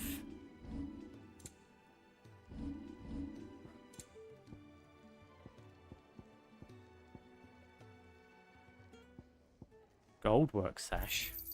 You'll not find a better price than that. Come again. Let me just check if that's better than what I have. That is better than what I've got. While it's rarity and lust of gold that make it the standard of wealth in the realm, the alchemist covers its lesser known third quality ethereal conductivity. Unless most metals, gold is an innate ability to channel aether and even amplify its effects, making it invaluable for those who wish to extract the full potential from a crystal or bearer. Oh, don't. There we go. Not much, but look what the curl dragged in. What else you got? Then. Shut up, love. Christ almighty. Dark sash we got. Iron braces, steel crowns. How much money do I actually have? Battle chains and steel crowns. Steel crowns I've got, battle chains I've got. Okay, cool. Yes? What? Going purse weighing you down? Ooh, that's fucking expensive. Alright. I'll buy me stone tonics back. It's rubbing me blind, you know. And I'll buy me potion. Better price than And I'll buy me high potion back. There we go. Is that all? Got all my gear back. Right. Now we can go. Isn't the Moogle funny? Speak to Gavlar. Gav. So your mind's made up, is it? We'll be Yeah. leaving for Rosaria as soon as we're able. Back down memory lane, eh? Back down memory lane. Rosaria ain't what she used to be, Clive. No Not shit. Since the Imperials moved in. First sign of trouble, you make straight for Martha's Rest and ask for the landlady. She's a friend of the cause. Tell her you was Sid, and she'll help you out. Understood. Thank you, Gav. Yeah, I'd be lost without you. I'm just doing my job. Jesus, No Clive. need to make Boundaries. such a fuss. How's it going, Stitch? Shafts? How you doing, dude?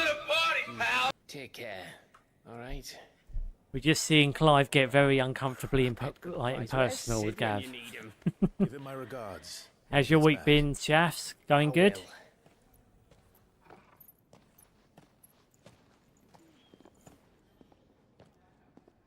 Sorry to keep you waiting. Super Shafts, hello. Yes, hello. Ready, my lady? There you go, Mr. X. Feminine shapes enough for you?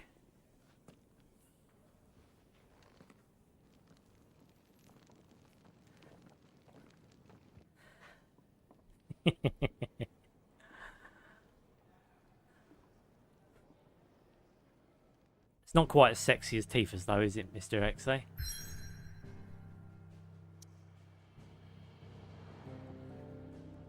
Oh yeah, we got to search for the assistant.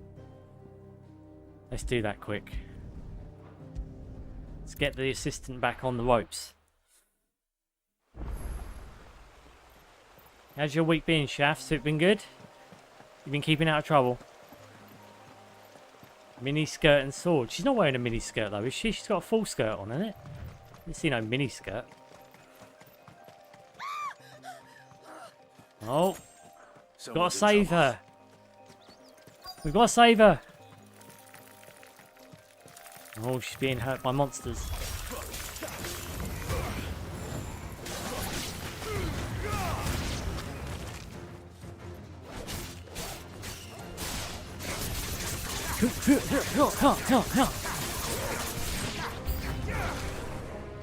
Shit.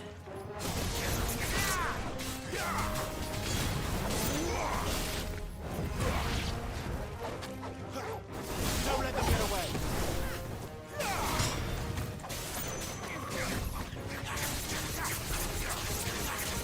Give them all you've got, boys. Don't let them get away.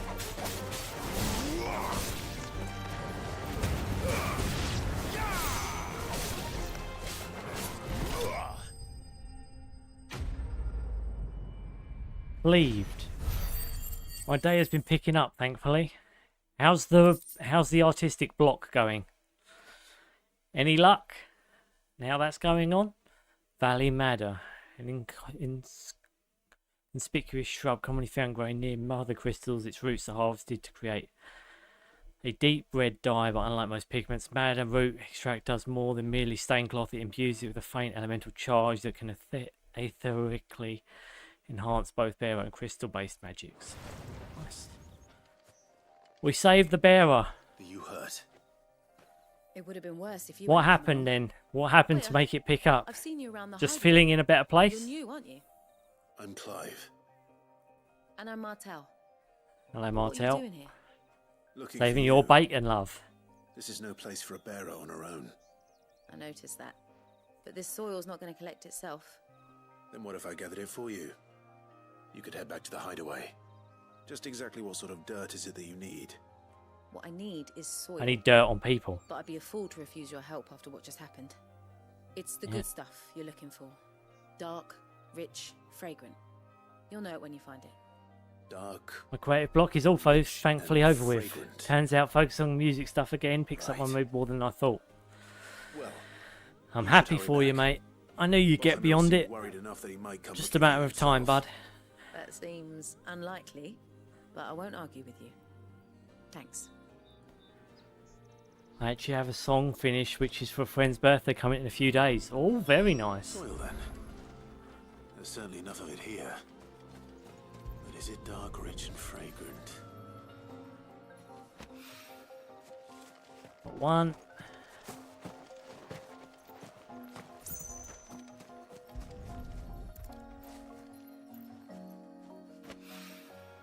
Two.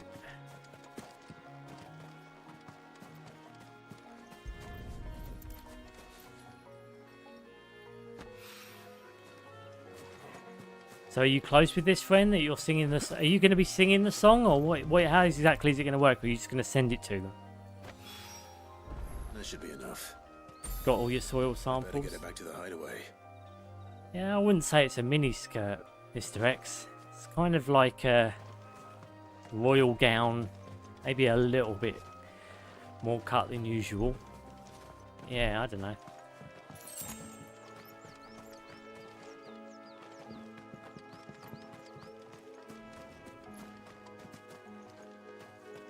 Oh, I can travel back. There you go.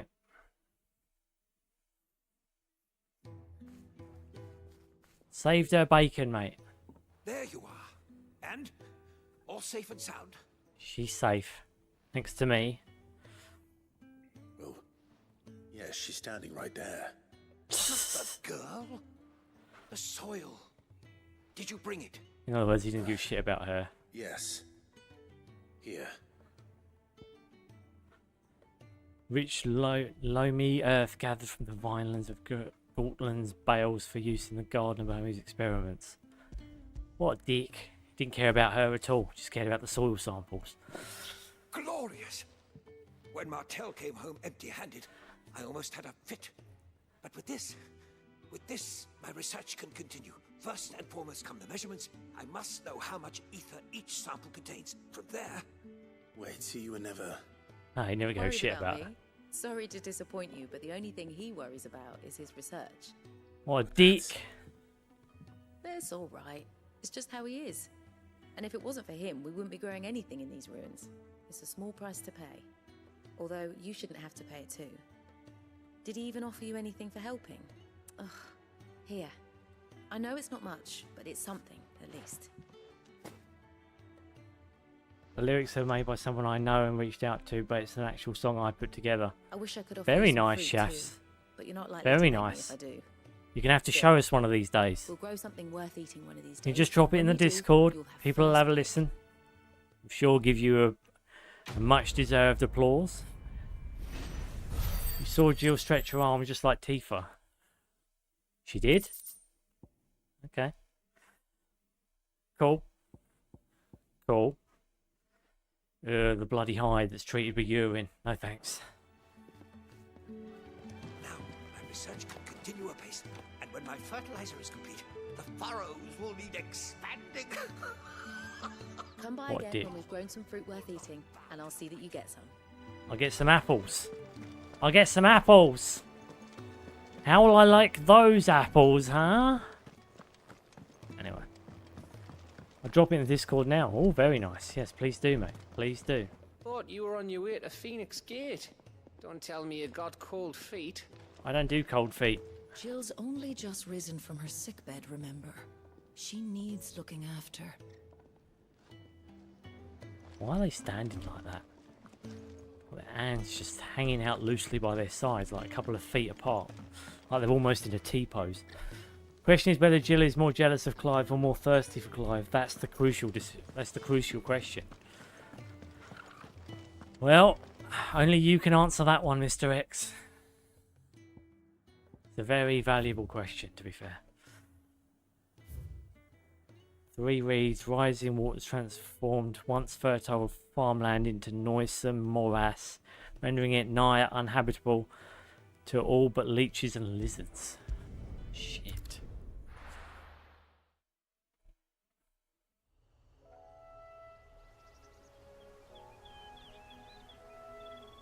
Here we go.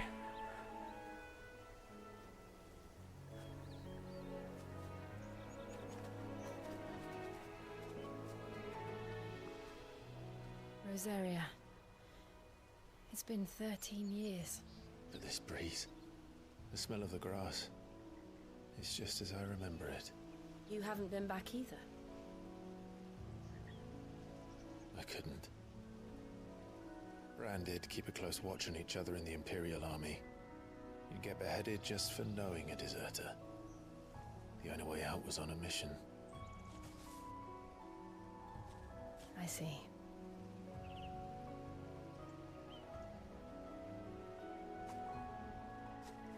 But mostly I was afraid. Afraid to go back. I know.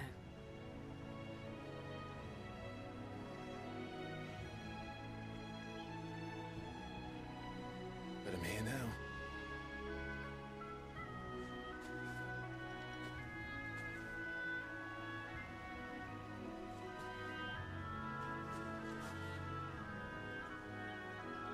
Thanks to you.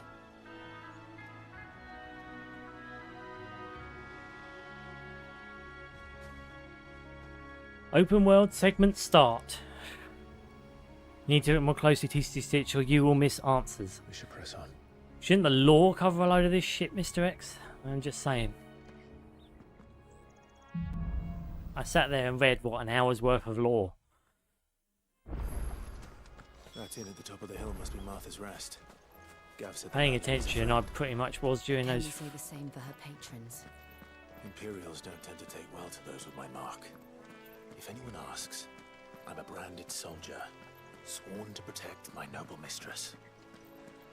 This is where we start seeing the effects of what happens if a branded is seen by people. Fuse on this one explains why there's a premium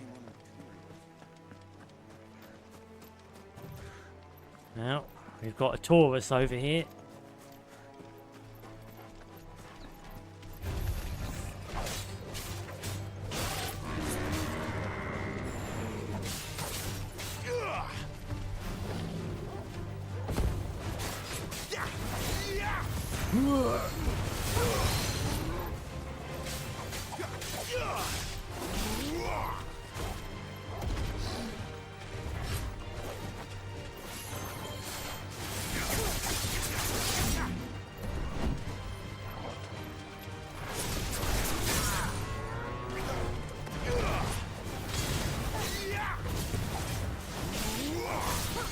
Come on, Torgal. Kick some shit into him.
Dead.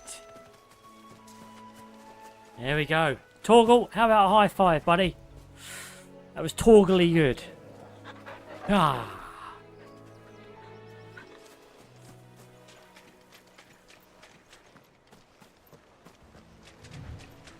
Right.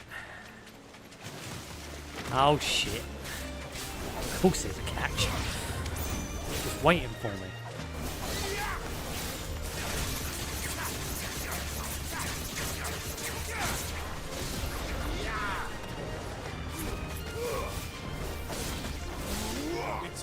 Yeah.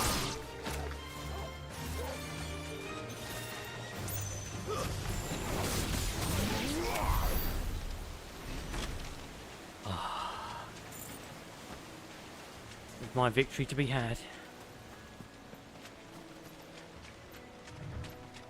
Kicking some ass here and taking some names.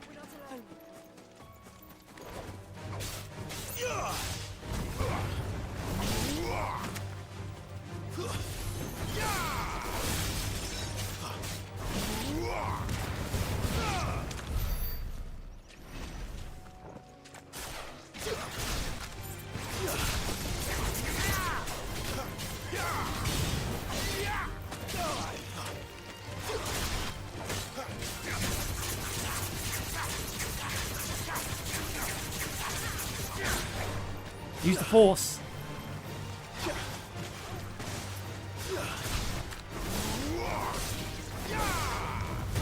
Yeah.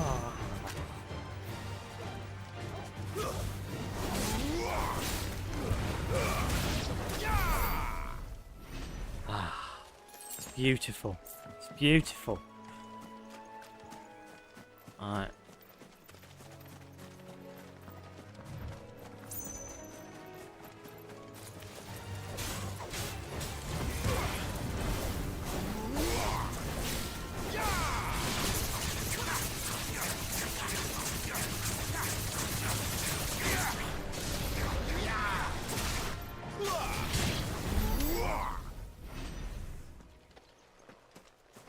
Really should start using that fucking like scorpion quote every time he pulls an enemy. Get over here!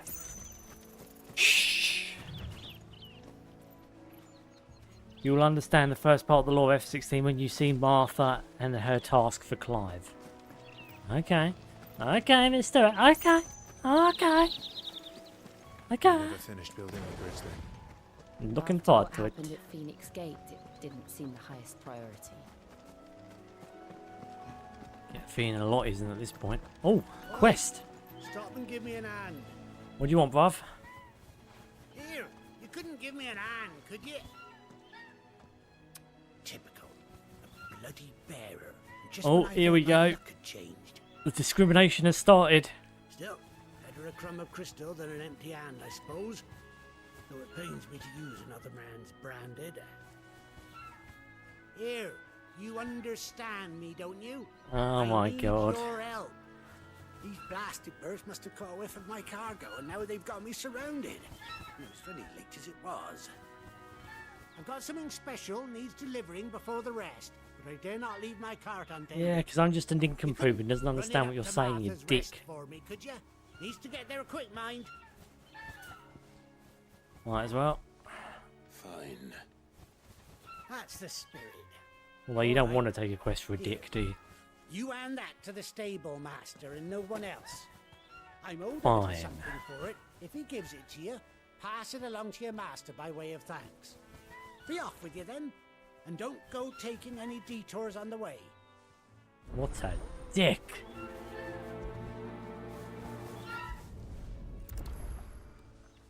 No, at least it's a quest. You hand that package I gave you to the stable master at Martha's Rest, and be sure to thank your owner for me. You think condescending dick. Take your bloody Jacobs off, boy.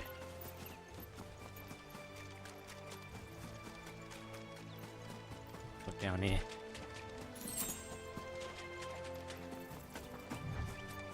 A few random items, no doubt.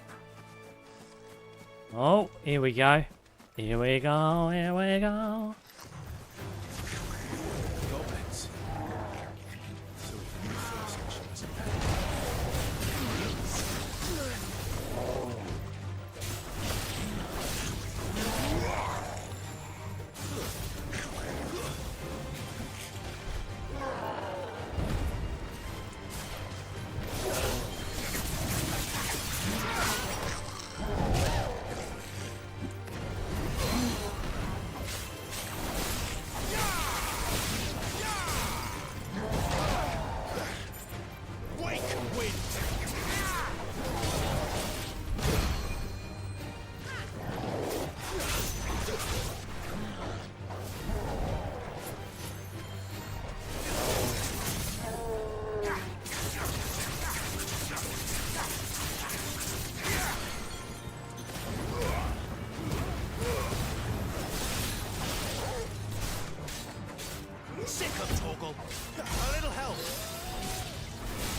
I'll take your items now.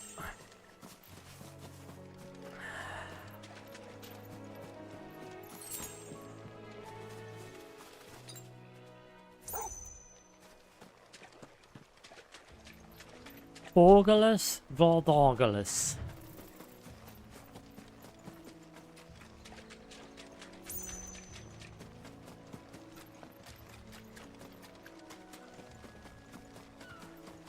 On we go. Hang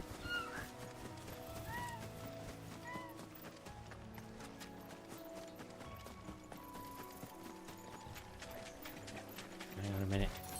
I detect a booby trap.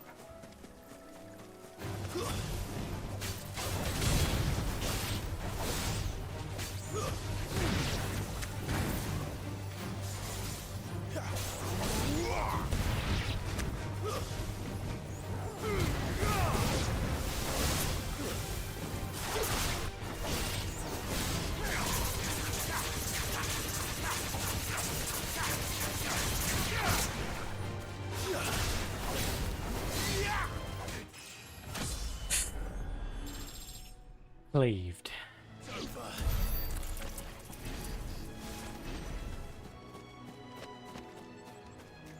Thank you very much for this victory.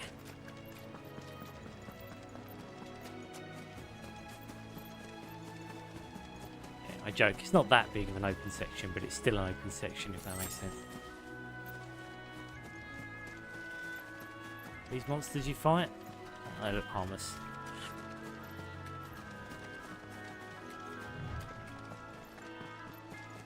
Scorpions, here we go.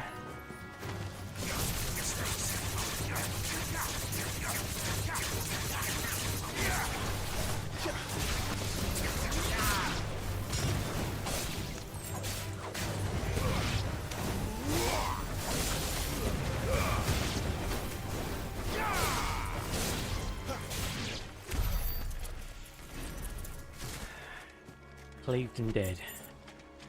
Oh, we've got another goodie over here.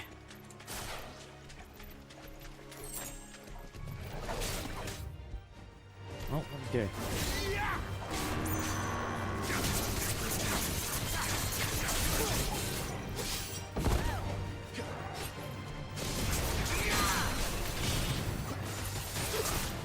doing? Yeah.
Killed him dead.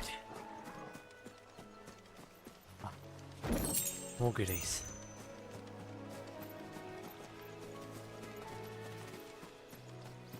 You sure there's nothing else?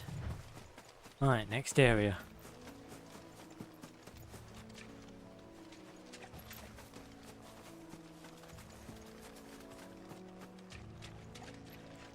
getting these bastards out road by road. It's basically this area, these kind of areas are like, again, the short open area hubs, little hub world, open worldy bits. Again, to some a bit of a divisive choice, considering most of the Final Fantasy games had open world shit going on. Way before it was made popular by the greedy bastards who made it fucking generic and boring.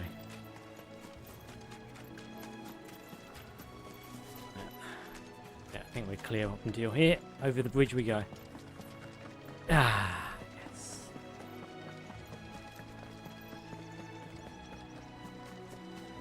Here we are. Martha's Rest. Martha's Vest. Just check down here quick. Killer bees.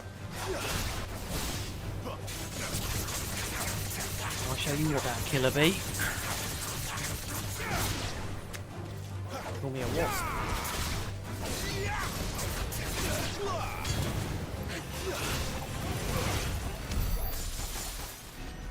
Ow.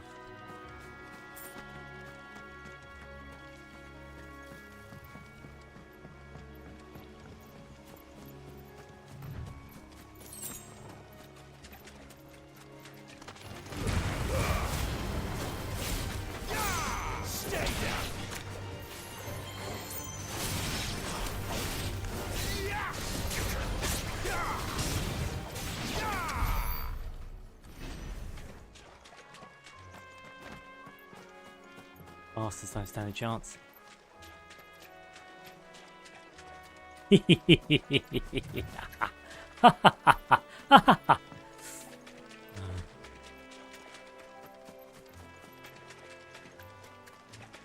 to be fair, these are easier enemies compared to the other shit I've been fighting.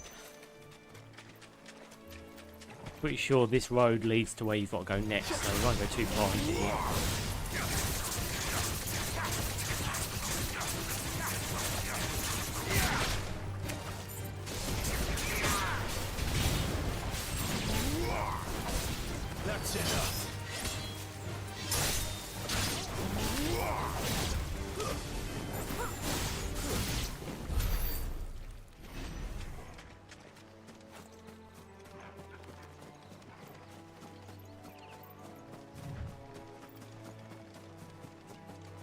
Remember last time I came the back route in this way, and yeah, I missed something on the opening area.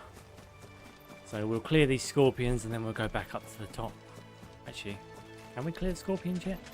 Oh no, I have to go to the other side. Okay, I'm going to the main body of that bridge. Just getting my practice in. You gotta get your practice in when it comes to Final Fantasy games. If you don't get your ass kicking in early, you're going to be very shit when it comes to the harder fights. You've always got to go out your way to do a little bit of punishing. Otherwise, yeah, you know, you're going to make fucking mistakes. Just checking. Right. This is where we're going to be stopped by some soldiers, I think. That's one of our branded. Do we take him in? He's not one of ours. Look, he's with his master.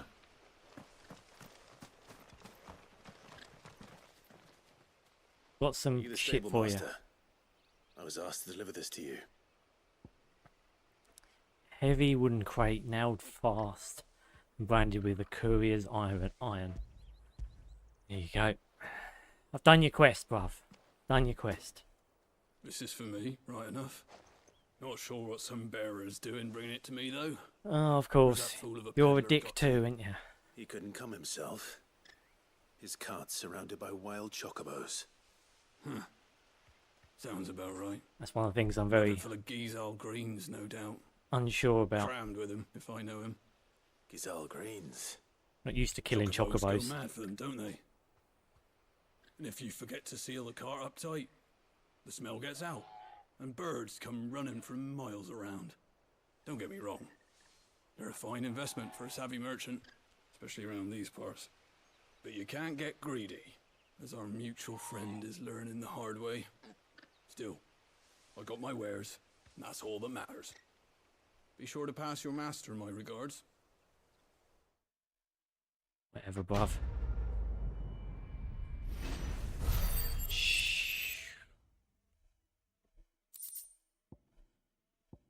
Sharp fang and piss-ridden hide. We get travellers and merchants aplenty through here. Enough to keep me busy, that's for certain. Right, let's go back to Dick's sheath and tell him that we've delivered his fucking shit for him. If he opens his mouth, I'm liable to shut it for him.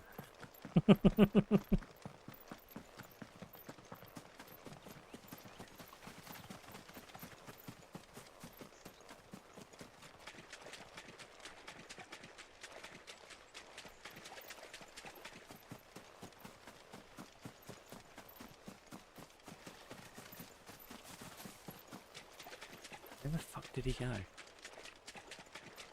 Did I go the wrong way? Must have gone the wrong way.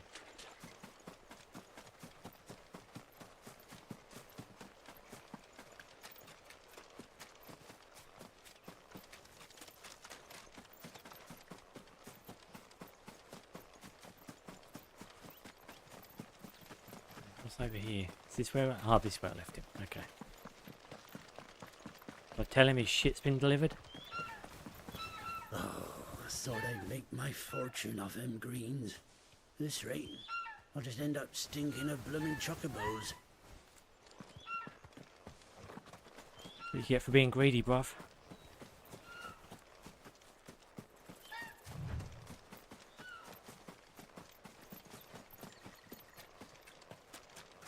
I went down here. Right. Don't know why there's an icon got pointed to that spot. This is a mission I'm missing or something.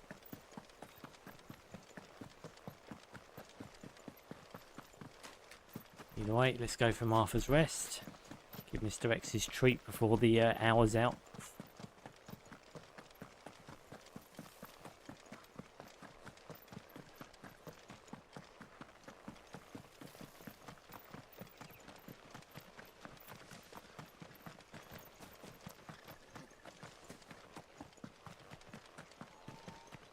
You barely have to step out your front door these days before you're set upon by beasts or bandits.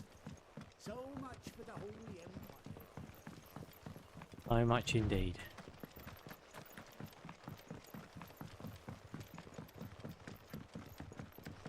I wonder if Martha is as friendly as Gav claims. Let's go and find out, shall we?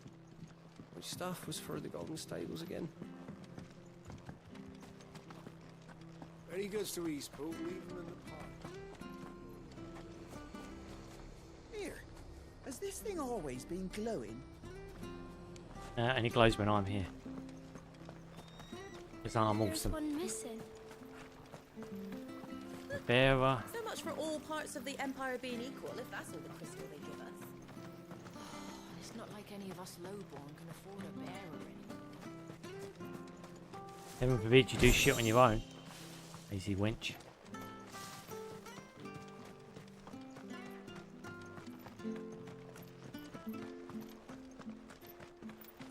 I hear the levies are due to go up again. You lazy wench. The bridge will be fixed when it's fixed, all right? The bridge is down. If you're headed for Eastpool, you'll have to wait. Does this man even know what he's doing? I'm gonna go with no.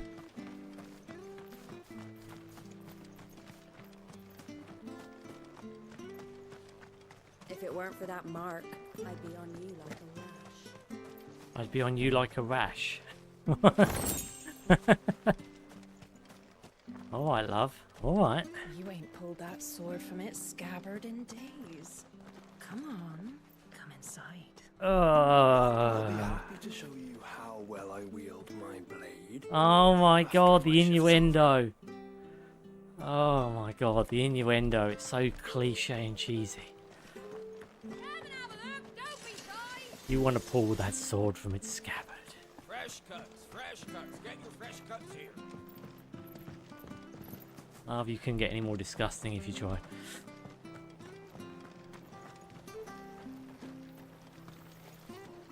How do? Howdy do, howdy do.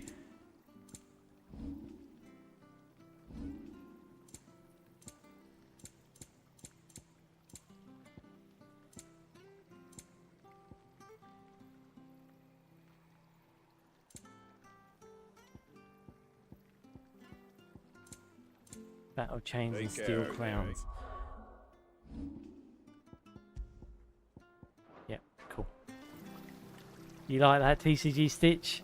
I thought it was ridiculous, but yeah, enjoyable to read. Oh, it's amusing. It was amusing, I'll give him that. It was amusing.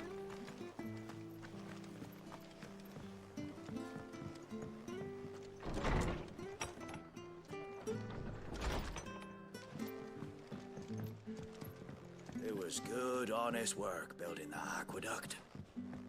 When we had On dressing greens for Gaisal. Never down raw, lest bitter juices inspire violent retching and loose bowels. Avoid the fry pan, lest foul stink taint the iron, rendering it none better than slag. And by no means put to stew, lest the vapours overexcite stable bows. If suffer the fodder, one must first mix the 9 parts Drake's mint, 6 parts lemon peel, or 3 parts ginger root, and soak in honeyed wine for a quarter moon to lessen malodor or odour. Arthur Books, no sharps. Following cheatery will be repaid with following with a swift boot to the arse. Mucking, stacking, packing, peeking, palming, foisting, and fingering. Oh my god! What are you talking about? What are you talking about?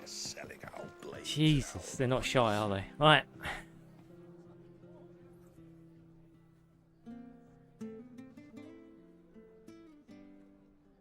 Little lady's talking good things. Jill heard that. Or lady talking about Clive as Rush. Who had Foster flakes all over her. And why they have an imperial bearer with them. Oof. For protection, which hopefully won't be needed. If you can advise me on the safest route to the west. It's your friend here I'd be worried about. Bearers don't have an easy time of it in Rosaria. Even a Stratton lad like him might attract the wrong kind of attention. And if he gets nabbed, it ain't likely to end well for you either. Then we'll just have to stay out of the malicious way. Gav said he might be able to help us. There you go. Gavlar said you might be able to furnish us with some sneakiness. Sorry for before. Can't be too wary of strangers asking questions in our game. I'm Martha, an old friend of Sid's. He said he had high hopes for a bearer who joined recently. I expect that's you. You expect right. So, where is it you're headed? For Phoenix Gate. We have questions that need answering. Is that so? Yeah. Well, if you want to avoid the garrison, the road through Eastpool's your best bet. Or it would be, if the bridge hadn't collapsed. A right bloomin' nuisance it is. We've had no trade with the village for weeks. I did ask our carpenter to take a look at it. But he went out on another job. And he hasn't come back. Do you think something might have happened to him? Fingers crossed he's just taking his time. The alternative don't bear thinking about. He's gone, you have to get another one. Find him. And make sure he's safe. We both need that bridge repaired. Your carpenter sounds like the man to do it. I see why Sid's got such a soft spot for you. If you could, I'd be in your debt. You said that he went out on a job? Right. He went down into the marshes to check on another bridge. The one by the Fallen Gate. The marshes were dangerous at the best of times. We should hurry. We're going to find another boss. That's the quickest way down, if you've a head for heights. His name is Bernard. Should you find him well, tell him Martha sent you. And that he's wanted at the bridge to Eastpool. Prioritize quest. Here we go. Let's swap this weapon out now. Give me the Buster Sword back. We're going to kick some ass with this thing. Let's find that ladder.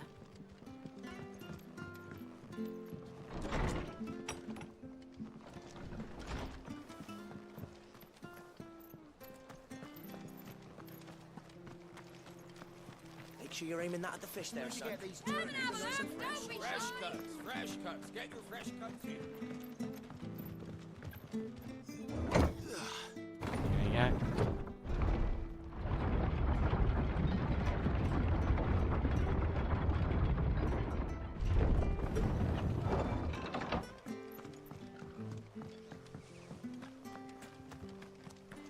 Wish I had a bow to call my own. Chihuahua, this is the place we've got to go later on, isn't it? And maybe I jump the gun a bit. Looks like it's over this side.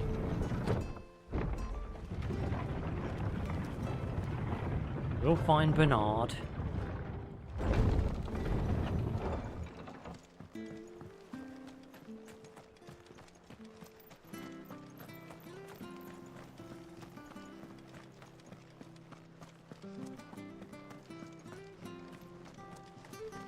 Ready goes to Eastpool. Here's the Here's gate. the ladder. And that must be the ladder. Boom.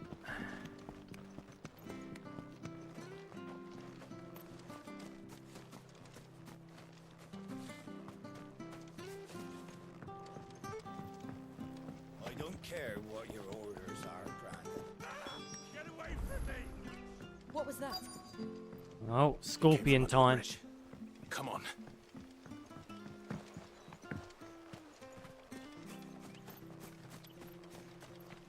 Company. There he is. Hold on, we're coming.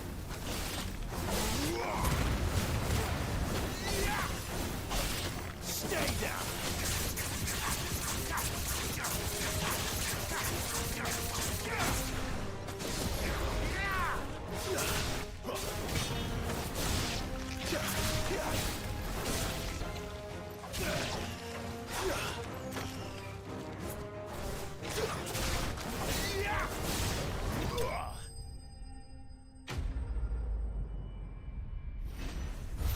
They do slow-mo kill.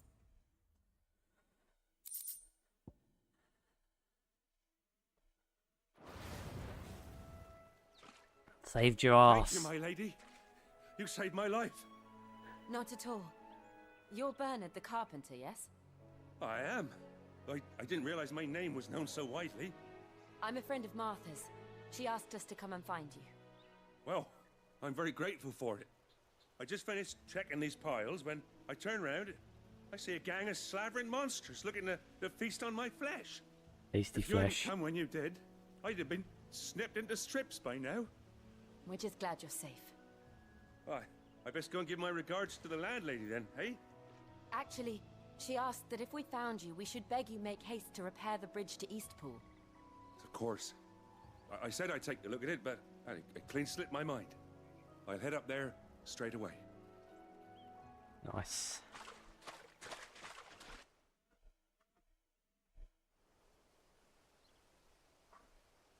And within 5 minutes, it was all built. The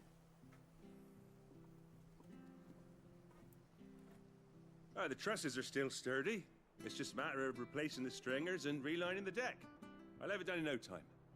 Thank you, Bernard. We were hoping to take the road to Eastpool ourselves. We're very grateful for your help.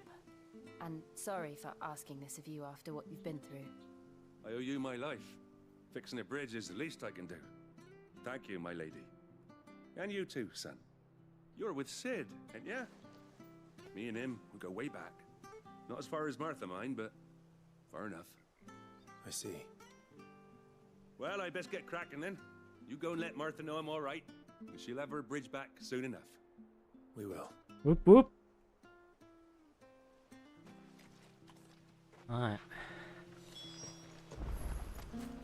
Building bridges, they should get Norman Reedus on this. Yep.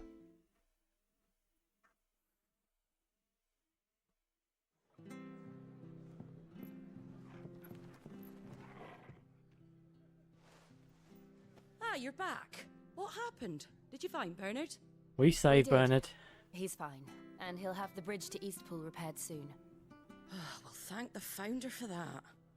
It was lucky we found him when we did. The creatures out there are not to be trifled with. It's the blight's fault. They'd nothing to eat in the north, so they come down here hunting for food. He can't keep going out alone. I'll have to arrange a guard for him. But anyway, thank you. You alright, I don't have laugh? a lot to offer in return, but you're welcome to rest here until the repairs are finished. We'd be delighted. Separate rooms, I wonder. What do you think, Mr. X? Separate rooms? Rooms together?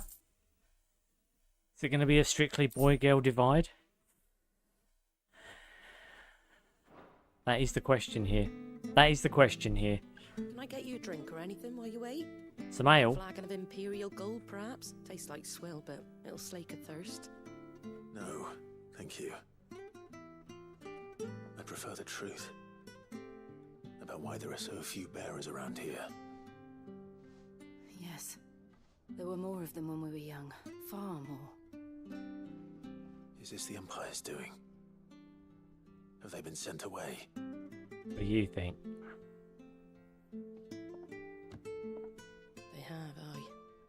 Either to the Legions or Oriflamme. Seems the miners at Drake's Head are having a hard time keeping up with demand of late, so the bearers make up the shortfall. Time was they used to dole out crystals like sugar plums even down here in the provinces, but not anymore. Nowadays, they'll jump at any excuse to confiscate our bearers so they can be put to work elsewhere. I always knew the Empire treated their branded like shit, but after seeing it with my own eyes, well...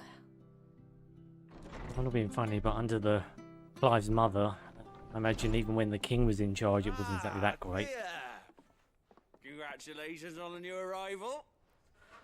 She still treated them like shit. Laddie with you? It was a bearer.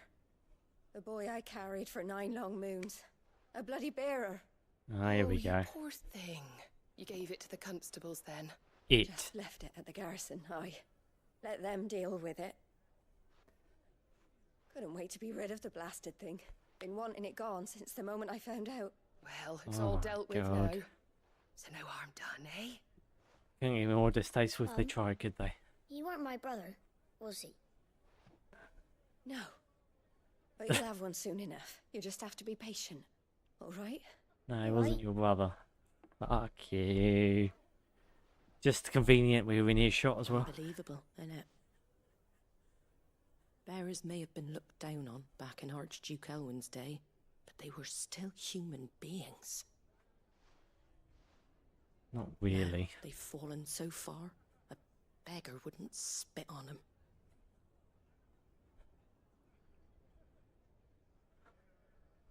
Clive's in good company then. Since you're not drinking, do me a favour and take that to the Abbey. There's a darkness at the heart of this world, and I'd have you see it. I think it's where we see how far the bearers have fallen. And we'll see it at an abbey. Glademond Abbey, on the shore of Sorrowise Bay. The abbot there is a friend. Tell him Martha sent you. Maybe one room, but for now separate beds, tcgstitch? Okay.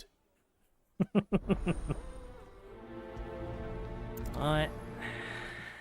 Well, before we get that scintillating cutscene,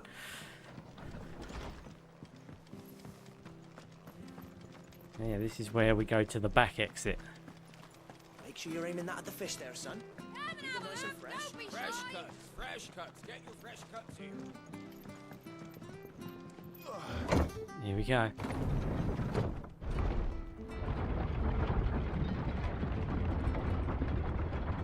I knew that children were tested, that a bearer's fate was decided at birth. And assumed it was best for all concerned. I know. But for a child to be blamed, to be hated by its parents through no fault of its own. We knew nothing of what it meant to be born that way, did we? No. Well, Clive sort of did. His mother was a bit of a bitch.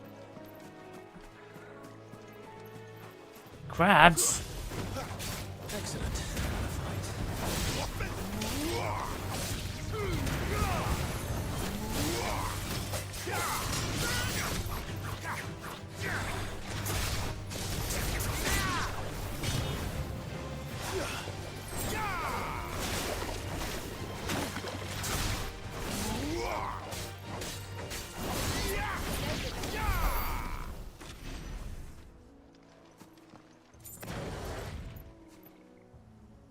In the Abbey is the answer about the part of the law of FF16. Yeah, the nasty part. Well, the nasty truth, shall we say.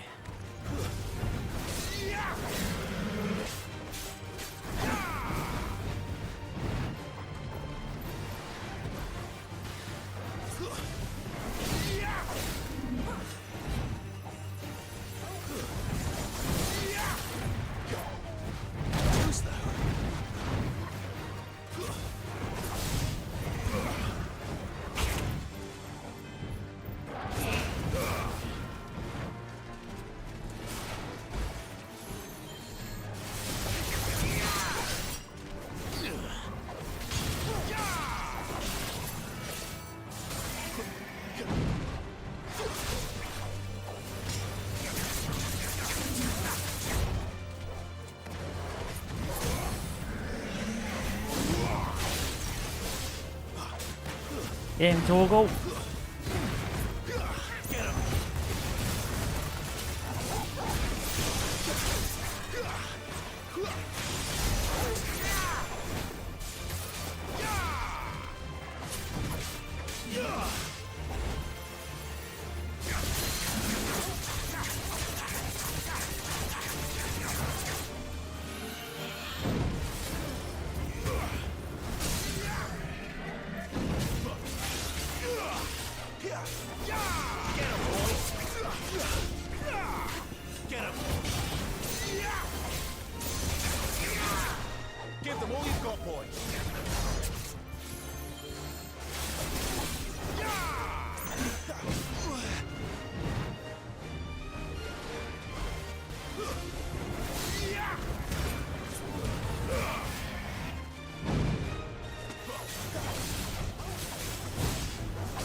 That guy's a bit of a tough fight. You keep hitting his fucking shell and it does nothing.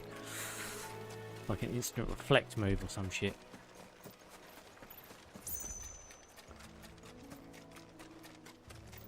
I just like that their corpses stay there. That's a one improvement that this entry definitely did do right.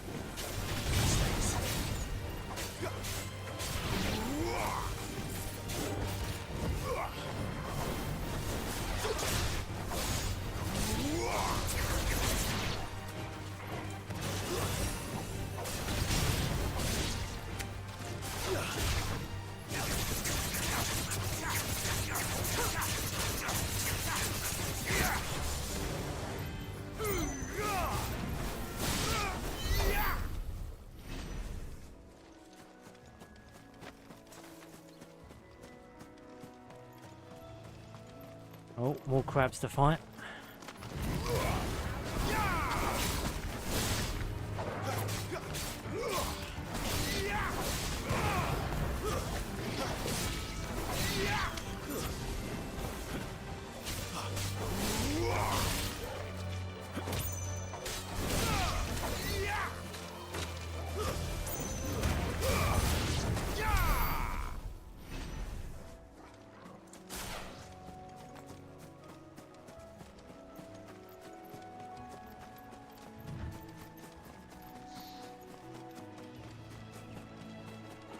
Oh, another one of these things to fight. Goody.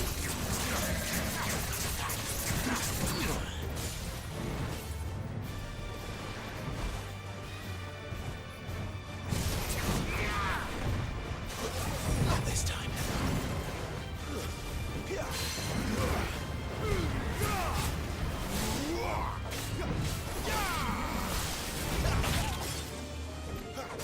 Don't let them get away.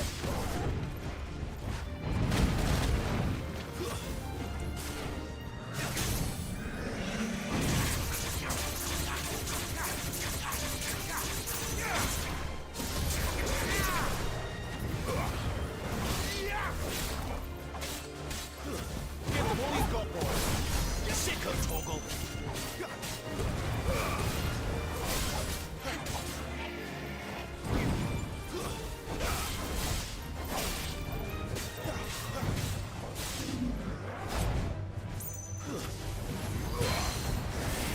Keep your distance, boy.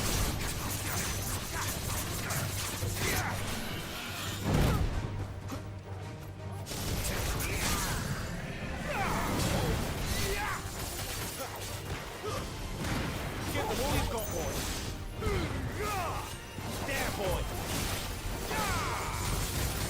Don't let them get away.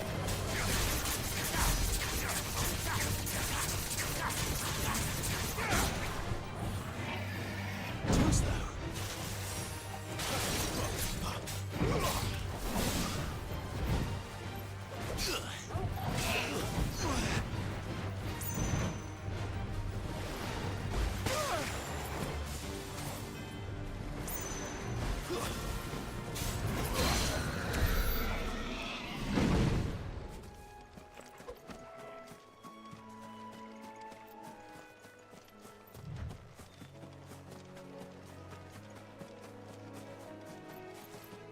I think we're clear around here now.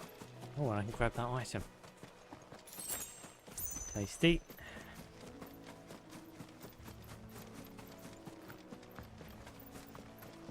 One Sonic Clive. Stay down.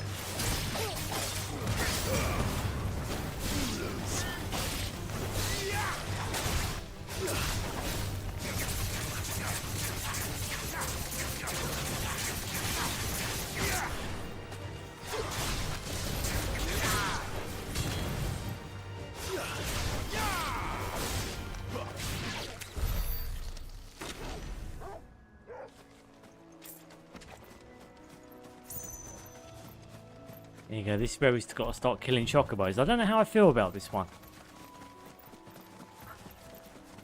I get it, they're chocobos that want to fight, but at the same time, it's like they're still chocobos, bruh.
Sorry, Chocobo. Don't like killing you. Goes against my nature. But you are out here on the battlefield. Let's make this quick. It's over.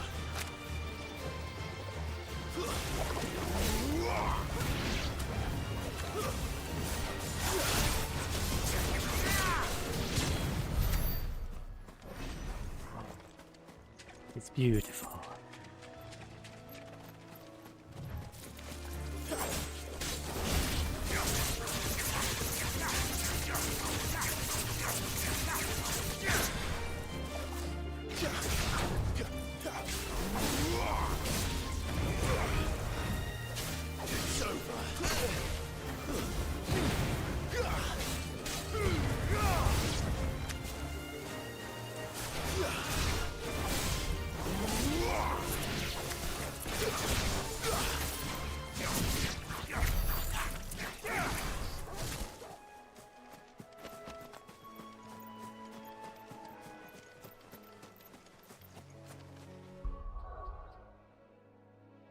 I'm going to be heading out now. I'm visiting family this week. I'll see you next time. Thanks for stopping by, Shafts.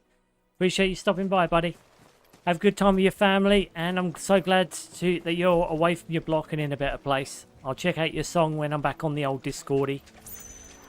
I'll let you know my thoughts. I'll let you know my thoughts.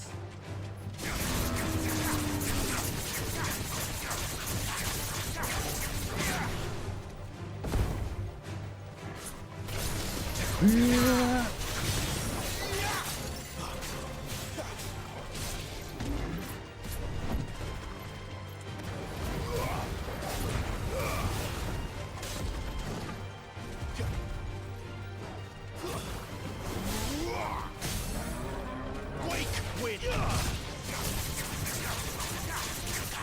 Get in, Torgal.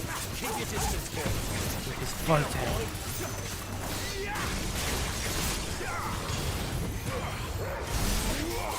You know what to do, boy.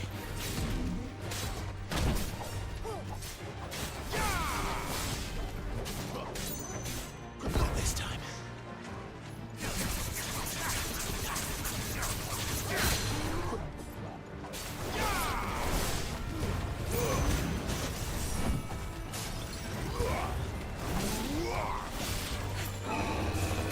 Shit, get away from me when he does this shit.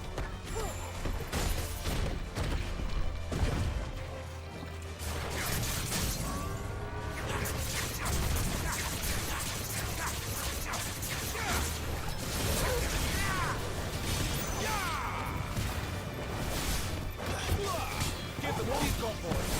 Get him.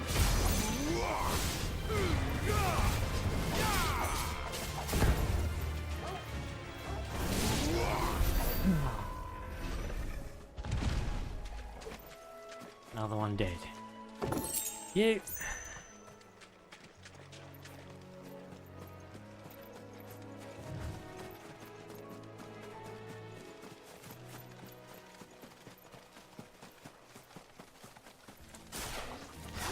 Where do they all come from?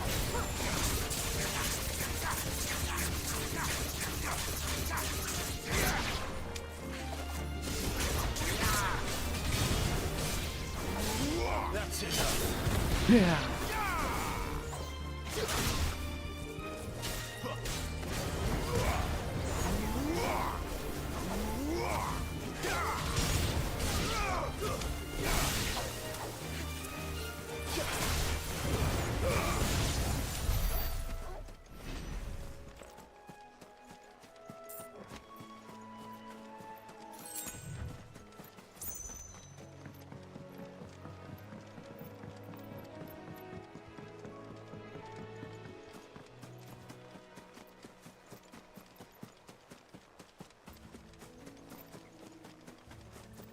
I think that's that area cleansed.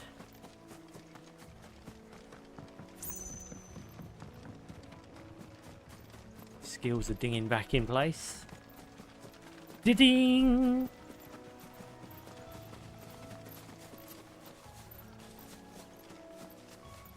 Or dare we say,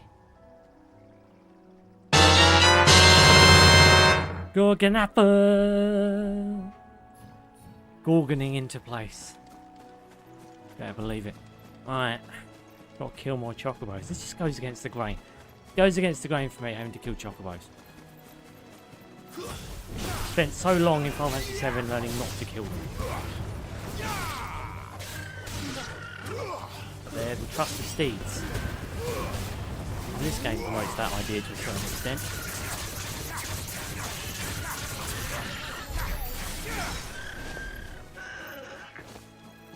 Now I'm cleaving them down. Just goes against the grain.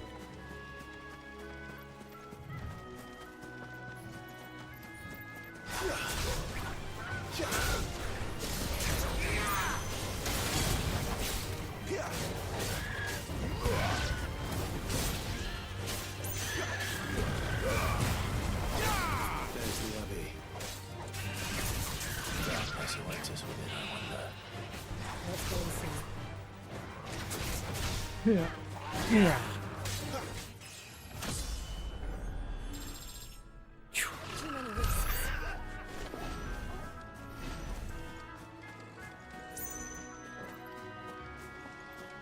Yeah, we shouldn't be killing chocobos, we should be riding the little bastards.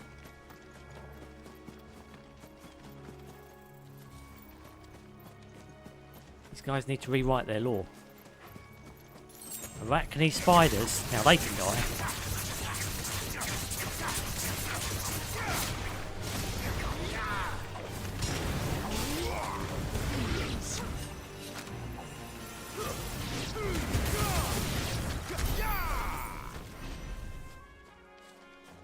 Jesus, they stand a chance.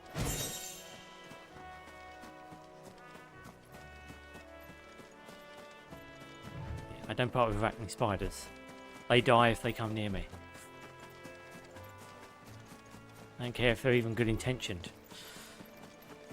Got a load of legs, and you look fucking shit scary, you ain't coming near me.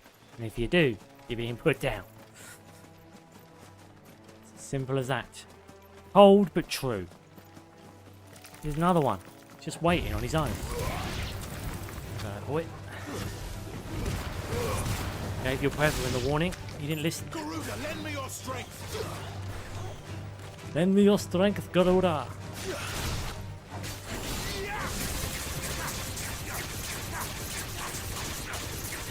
To kill this disgusting arachne monster.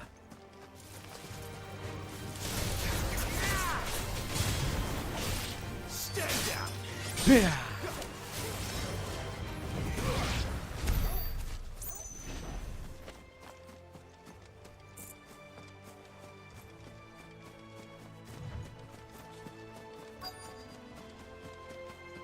Right, this is where we see how nasty shit is.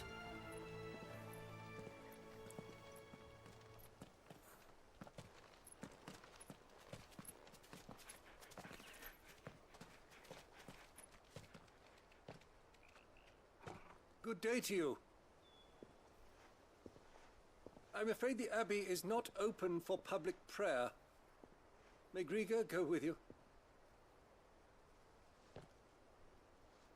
We came to offer a donation. From Martha.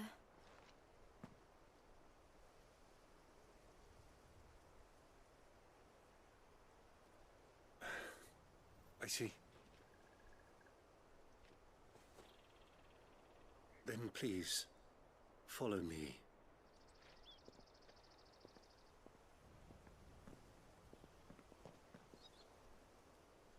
Here we go. I never want to die. The errors that have been used to near death. Something for the pain. And dying from a lack of ether, isn't it?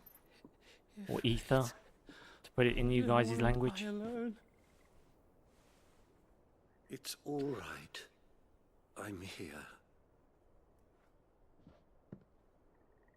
Who are these people?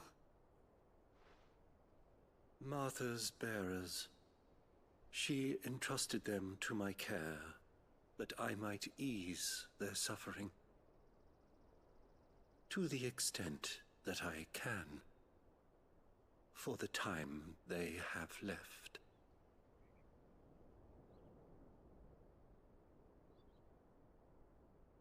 Yeah, they turn into stone.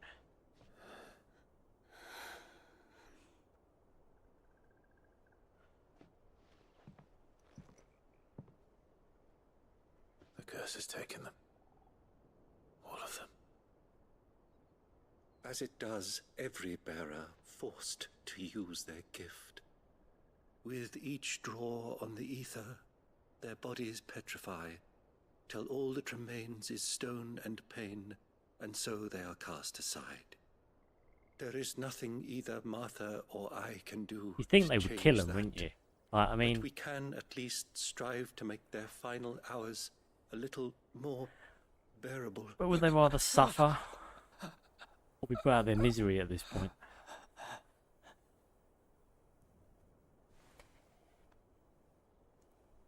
Have faith, my son, for you shall rise again, and find the happiness denied you in this life.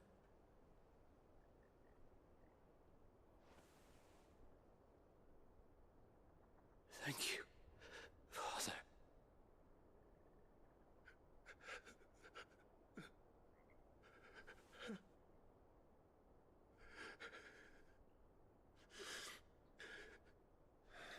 the one petrifies.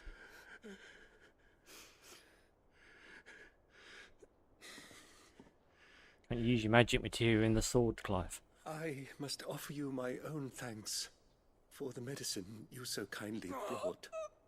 Now, their final moments may be moments of peace. So it's stuff that kills them. Yeah, fair enough.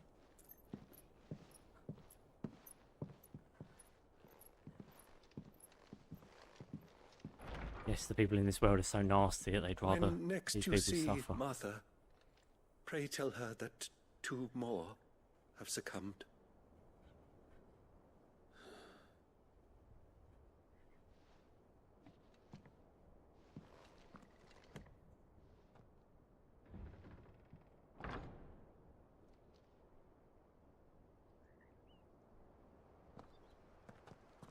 We should get back to Martha's Rest. Yes, we should.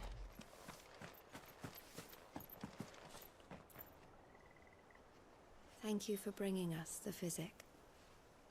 Would that we were not so reliant on Martha's kindness.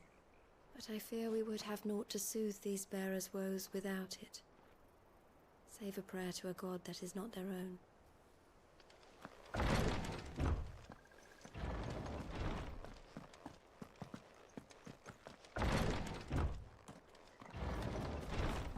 You reckon that there's no other law or anything hovering around? Makes me seem a bit indecent though after that horrible scene before. Aha! Yeah, they'd hide something.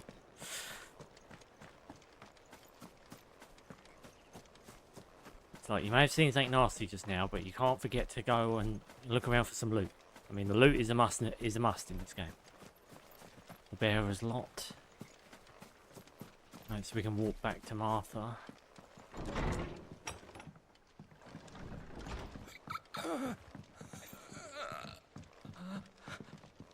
Be strong, my child. The tincture will soon take effect. Jesus. It's cold shit, isn't it, really?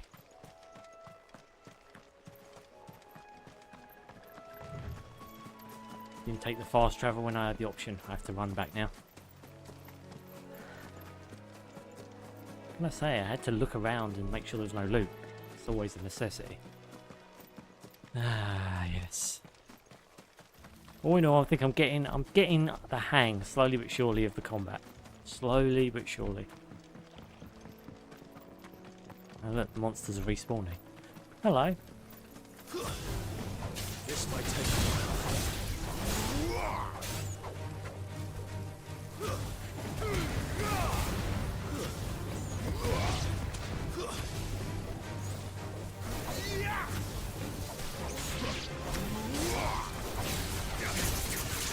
You're gonna die, boy.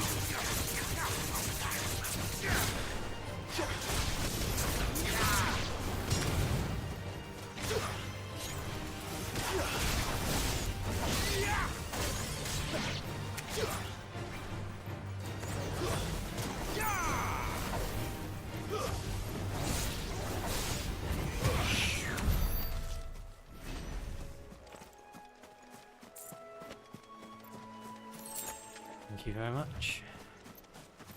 Thank you very much.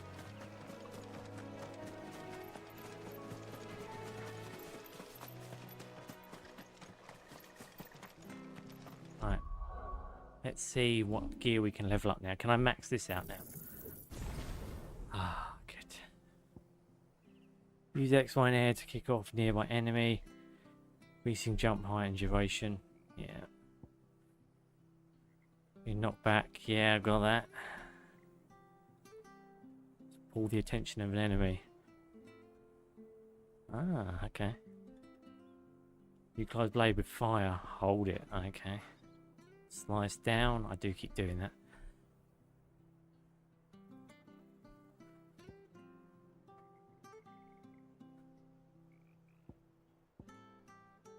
Jump. Yeah, whatever. Right. Let's try a different move set for some of this.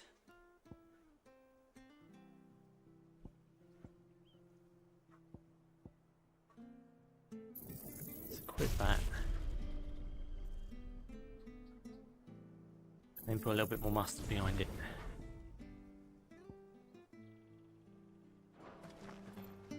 It will turn into a double attack, won't it? So if I go, okay, so if I go to this, gouge is good, but it just takes too long. Rook's Gambit. Jump back and deliver a punishing counter. Jump evades an attack. Counter potency is increased. Can be used in mid-air.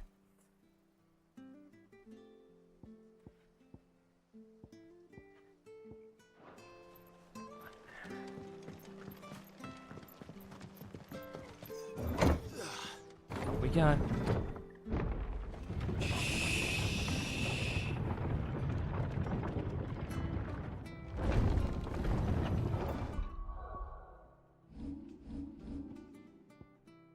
Bearer's lot. Yeah, these are all the missions we've done. Okay.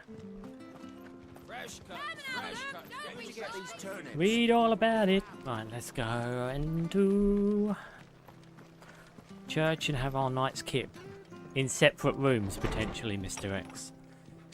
Potentially in separate rooms, or one room, but they're in different beds. You're back.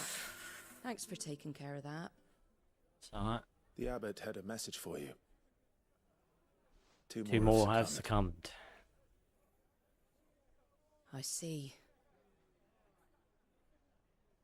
Come upstairs.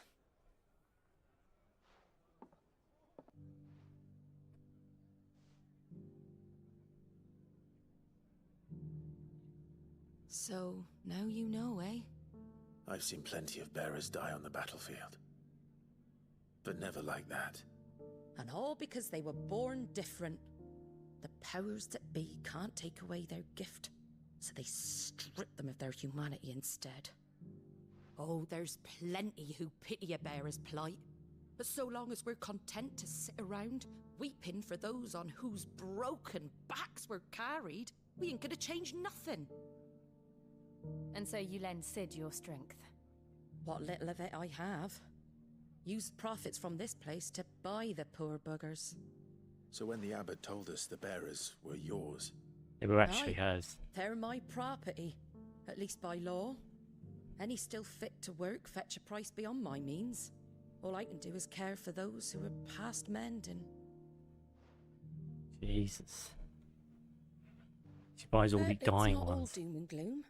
Bernard's finished fixing that bridge for you. You can carry on to Eastpool now. You got questions that need answering, ain't you? Well, I wish you luck. Thank you, Martha. Oh, I almost forgot. Sid and I have other friends in Rosaria. Wear this and they'll know you for one of us. Seal, slumbering chocobo from Martha. And know that you will always be welcome here.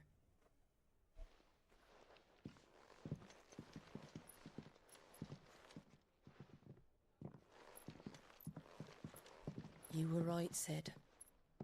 It really is them. Lord Rosfield and Lady Warwick have come back to us. And long may they stay.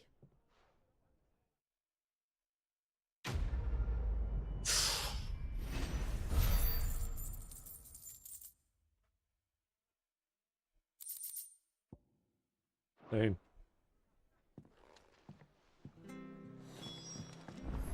It was good, honest work, building. We should think about pressing on. All right. Just let me... Can't be seen talking to you. If there's anything you need, ask Martha.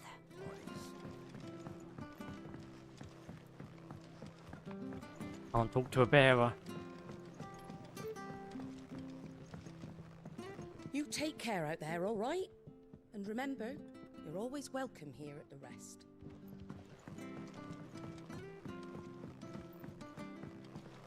Within reason.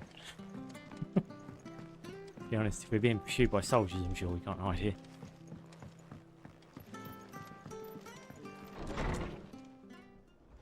Oh, here we go.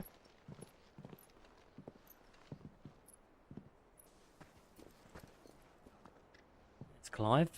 Oh, sorry, Sid. Sidolphus. Ah, Clive. You're not where I left you. Hurt your hand. I did, aye. with 1,000 little lightning bolts. Can't fling them around the way I used to.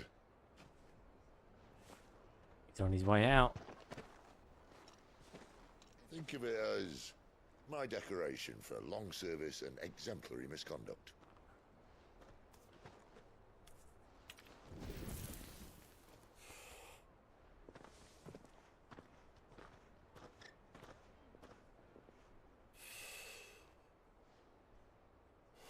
It's a bit wasteful of your powers, though, isn't it? You didn't come here to compare war wounds. We didn't. Thank you, Sid. For everything. If you want to leave, that's your lookout. I'm sure you'll have a long and happy life together if you stay out of my way. Sid! Oh.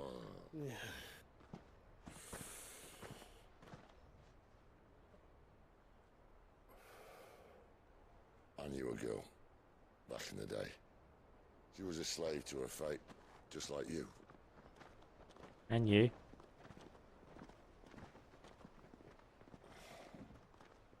I wanted to save her. Assuming he's talking about Benedicta. For a while, I even thought I could. But just because you think something doesn't make it true. Yeah. Sid.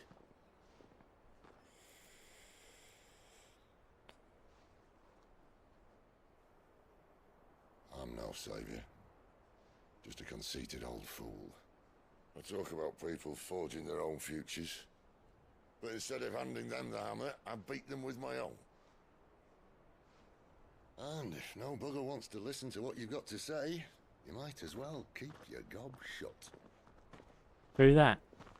But Clive, I will say this.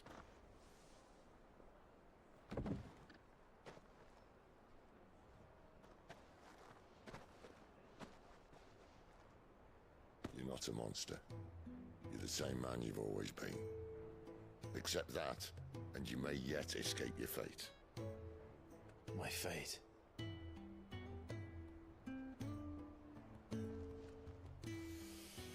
Look, lad, you've had a hard life.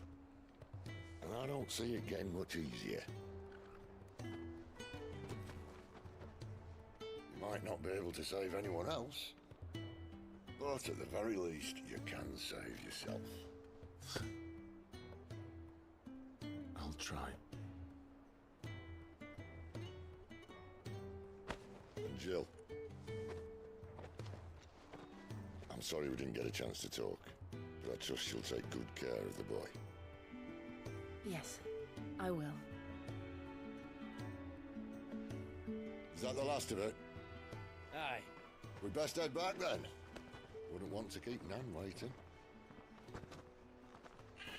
As far as they're concerned, at this point, we're separated. Then.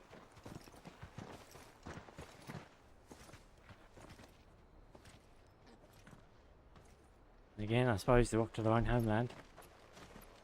Guess it makes sense. Holding on. The bridge to Eastpole's mended by the sound of it. Now we've got some missions here by the looks of it. I have to find him before the Imperials do.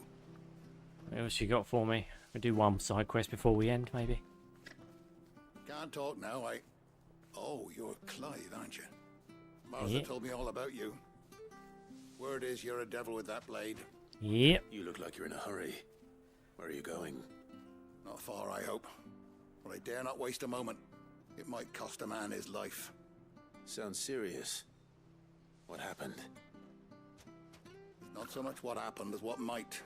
They've discovered he's a bearer, see? And now, one of his erstwhile friends and neighbors wants to see him clapped in chains. Where is this bearer? He wasn't fool enough to wait for the Imperials to arrive. Poor sod took to the road, left his whole life behind. But they'll be after him before long. I need to find him and get him to safety, fast.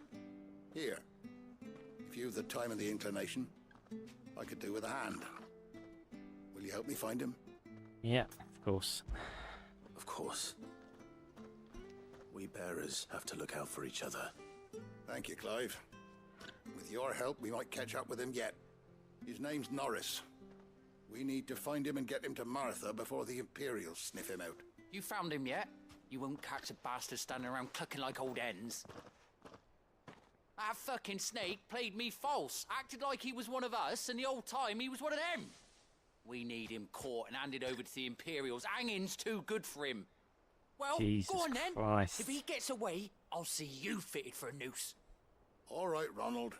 We were just leaving. Look, this one's here to help. I was just filling him in. Ha! Send a bearer to catch a bearer, is it? Not bloody likely. That's it. I'll find the bastard myself. Come on now, Ron. It's dangerous out there. We wouldn't want you to come to any harm. You want something done right, you don't send a bearer. Clive, this might take a while. You start hunting our man, and I'll be along once I put Ronald's mind at ease. Someone said they saw Norris heading for the Fallen Gate.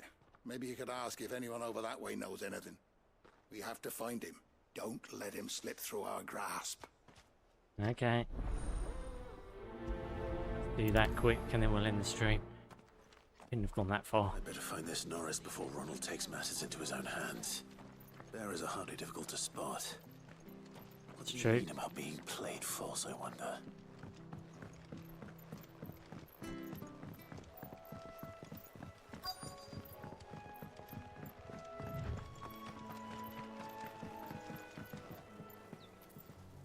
You don't know a man called Norris, do you?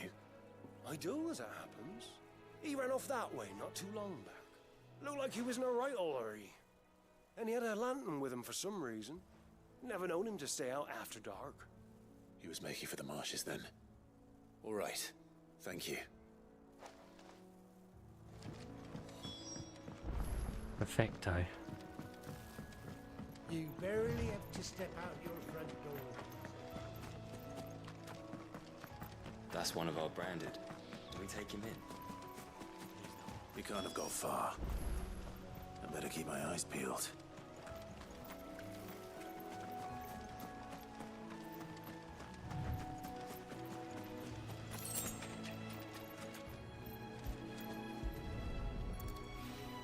I need a lamp in daylight.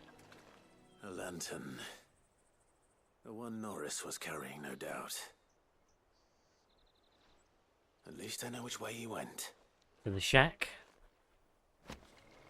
Bit of an obvious side quest, this one. Someone made short work of them.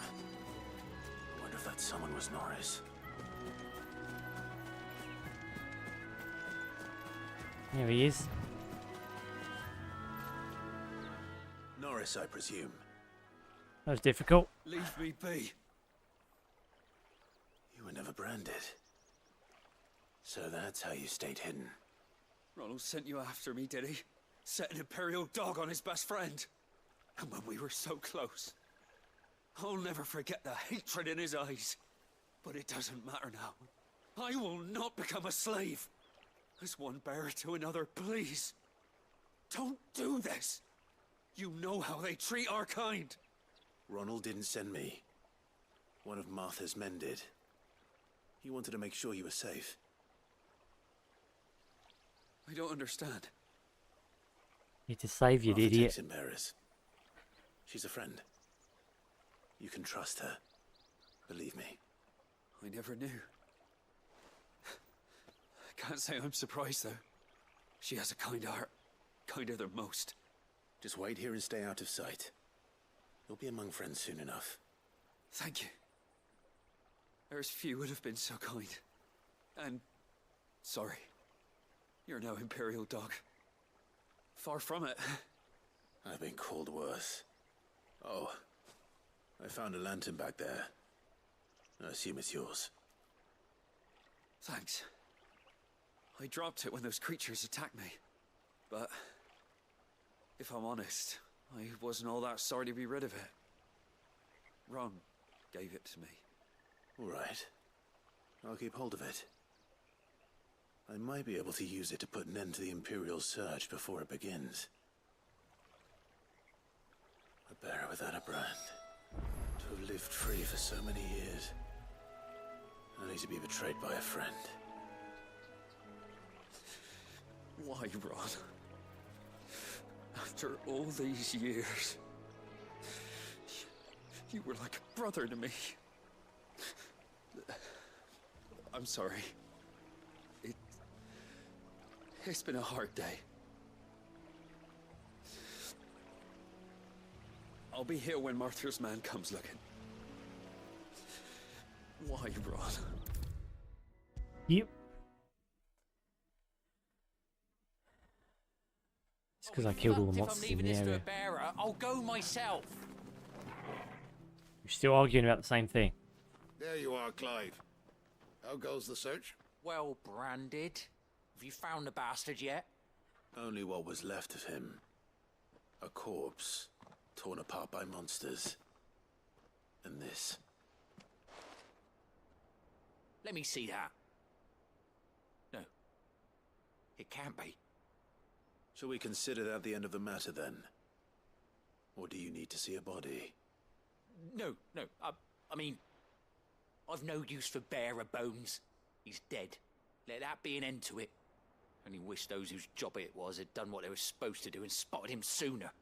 Very nice. Bear would go about without a brand. It's not right, I tell you. Who'll want anything to do with me now, eh?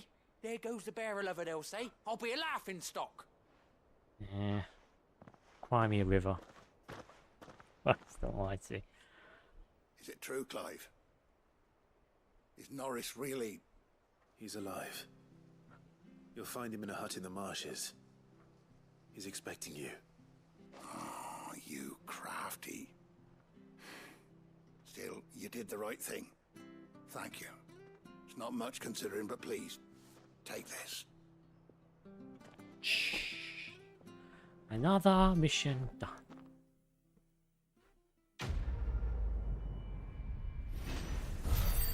False friends indeed.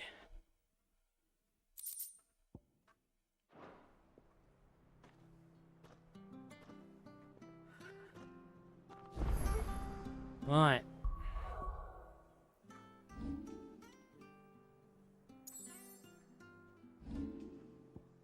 Save the game. Okay. Well, thank you everyone who stopped by. It really does mean a lot. It was good to see you. Goj, DM, Mr. X, Shafts. I think that was everyone today. Appreciate you guys stopping by. Really does mean a lot. As well as anyone else who stopped by and gave me a view. Thank you very much. Other than that, I will see you guys next week for another session of Final Fantasy XVI. We're doing part 5. Obviously, you can also find me over on Twitch on Friday to do some more gesture study, more posing, more practice in the art variety. My details should be found in the description below for Twitch. 7 PM GMT, 25 I think, yeah, 2507 2025. But if not, thank you so much for joining me, and if you enjoy my content, please throw a like and subscribe my way, as it really does help my channel grow and flourish. Alternatively, find me on Twitter at @HellOstitch, posting various news and updates. And with that said, hope you guys all have a lovely weekend if I don't see you or not, and yeah, look after yourselves, and yeah, I hope you all have a fabulous remainder to your week. Take care guys, have a good night, bye bye.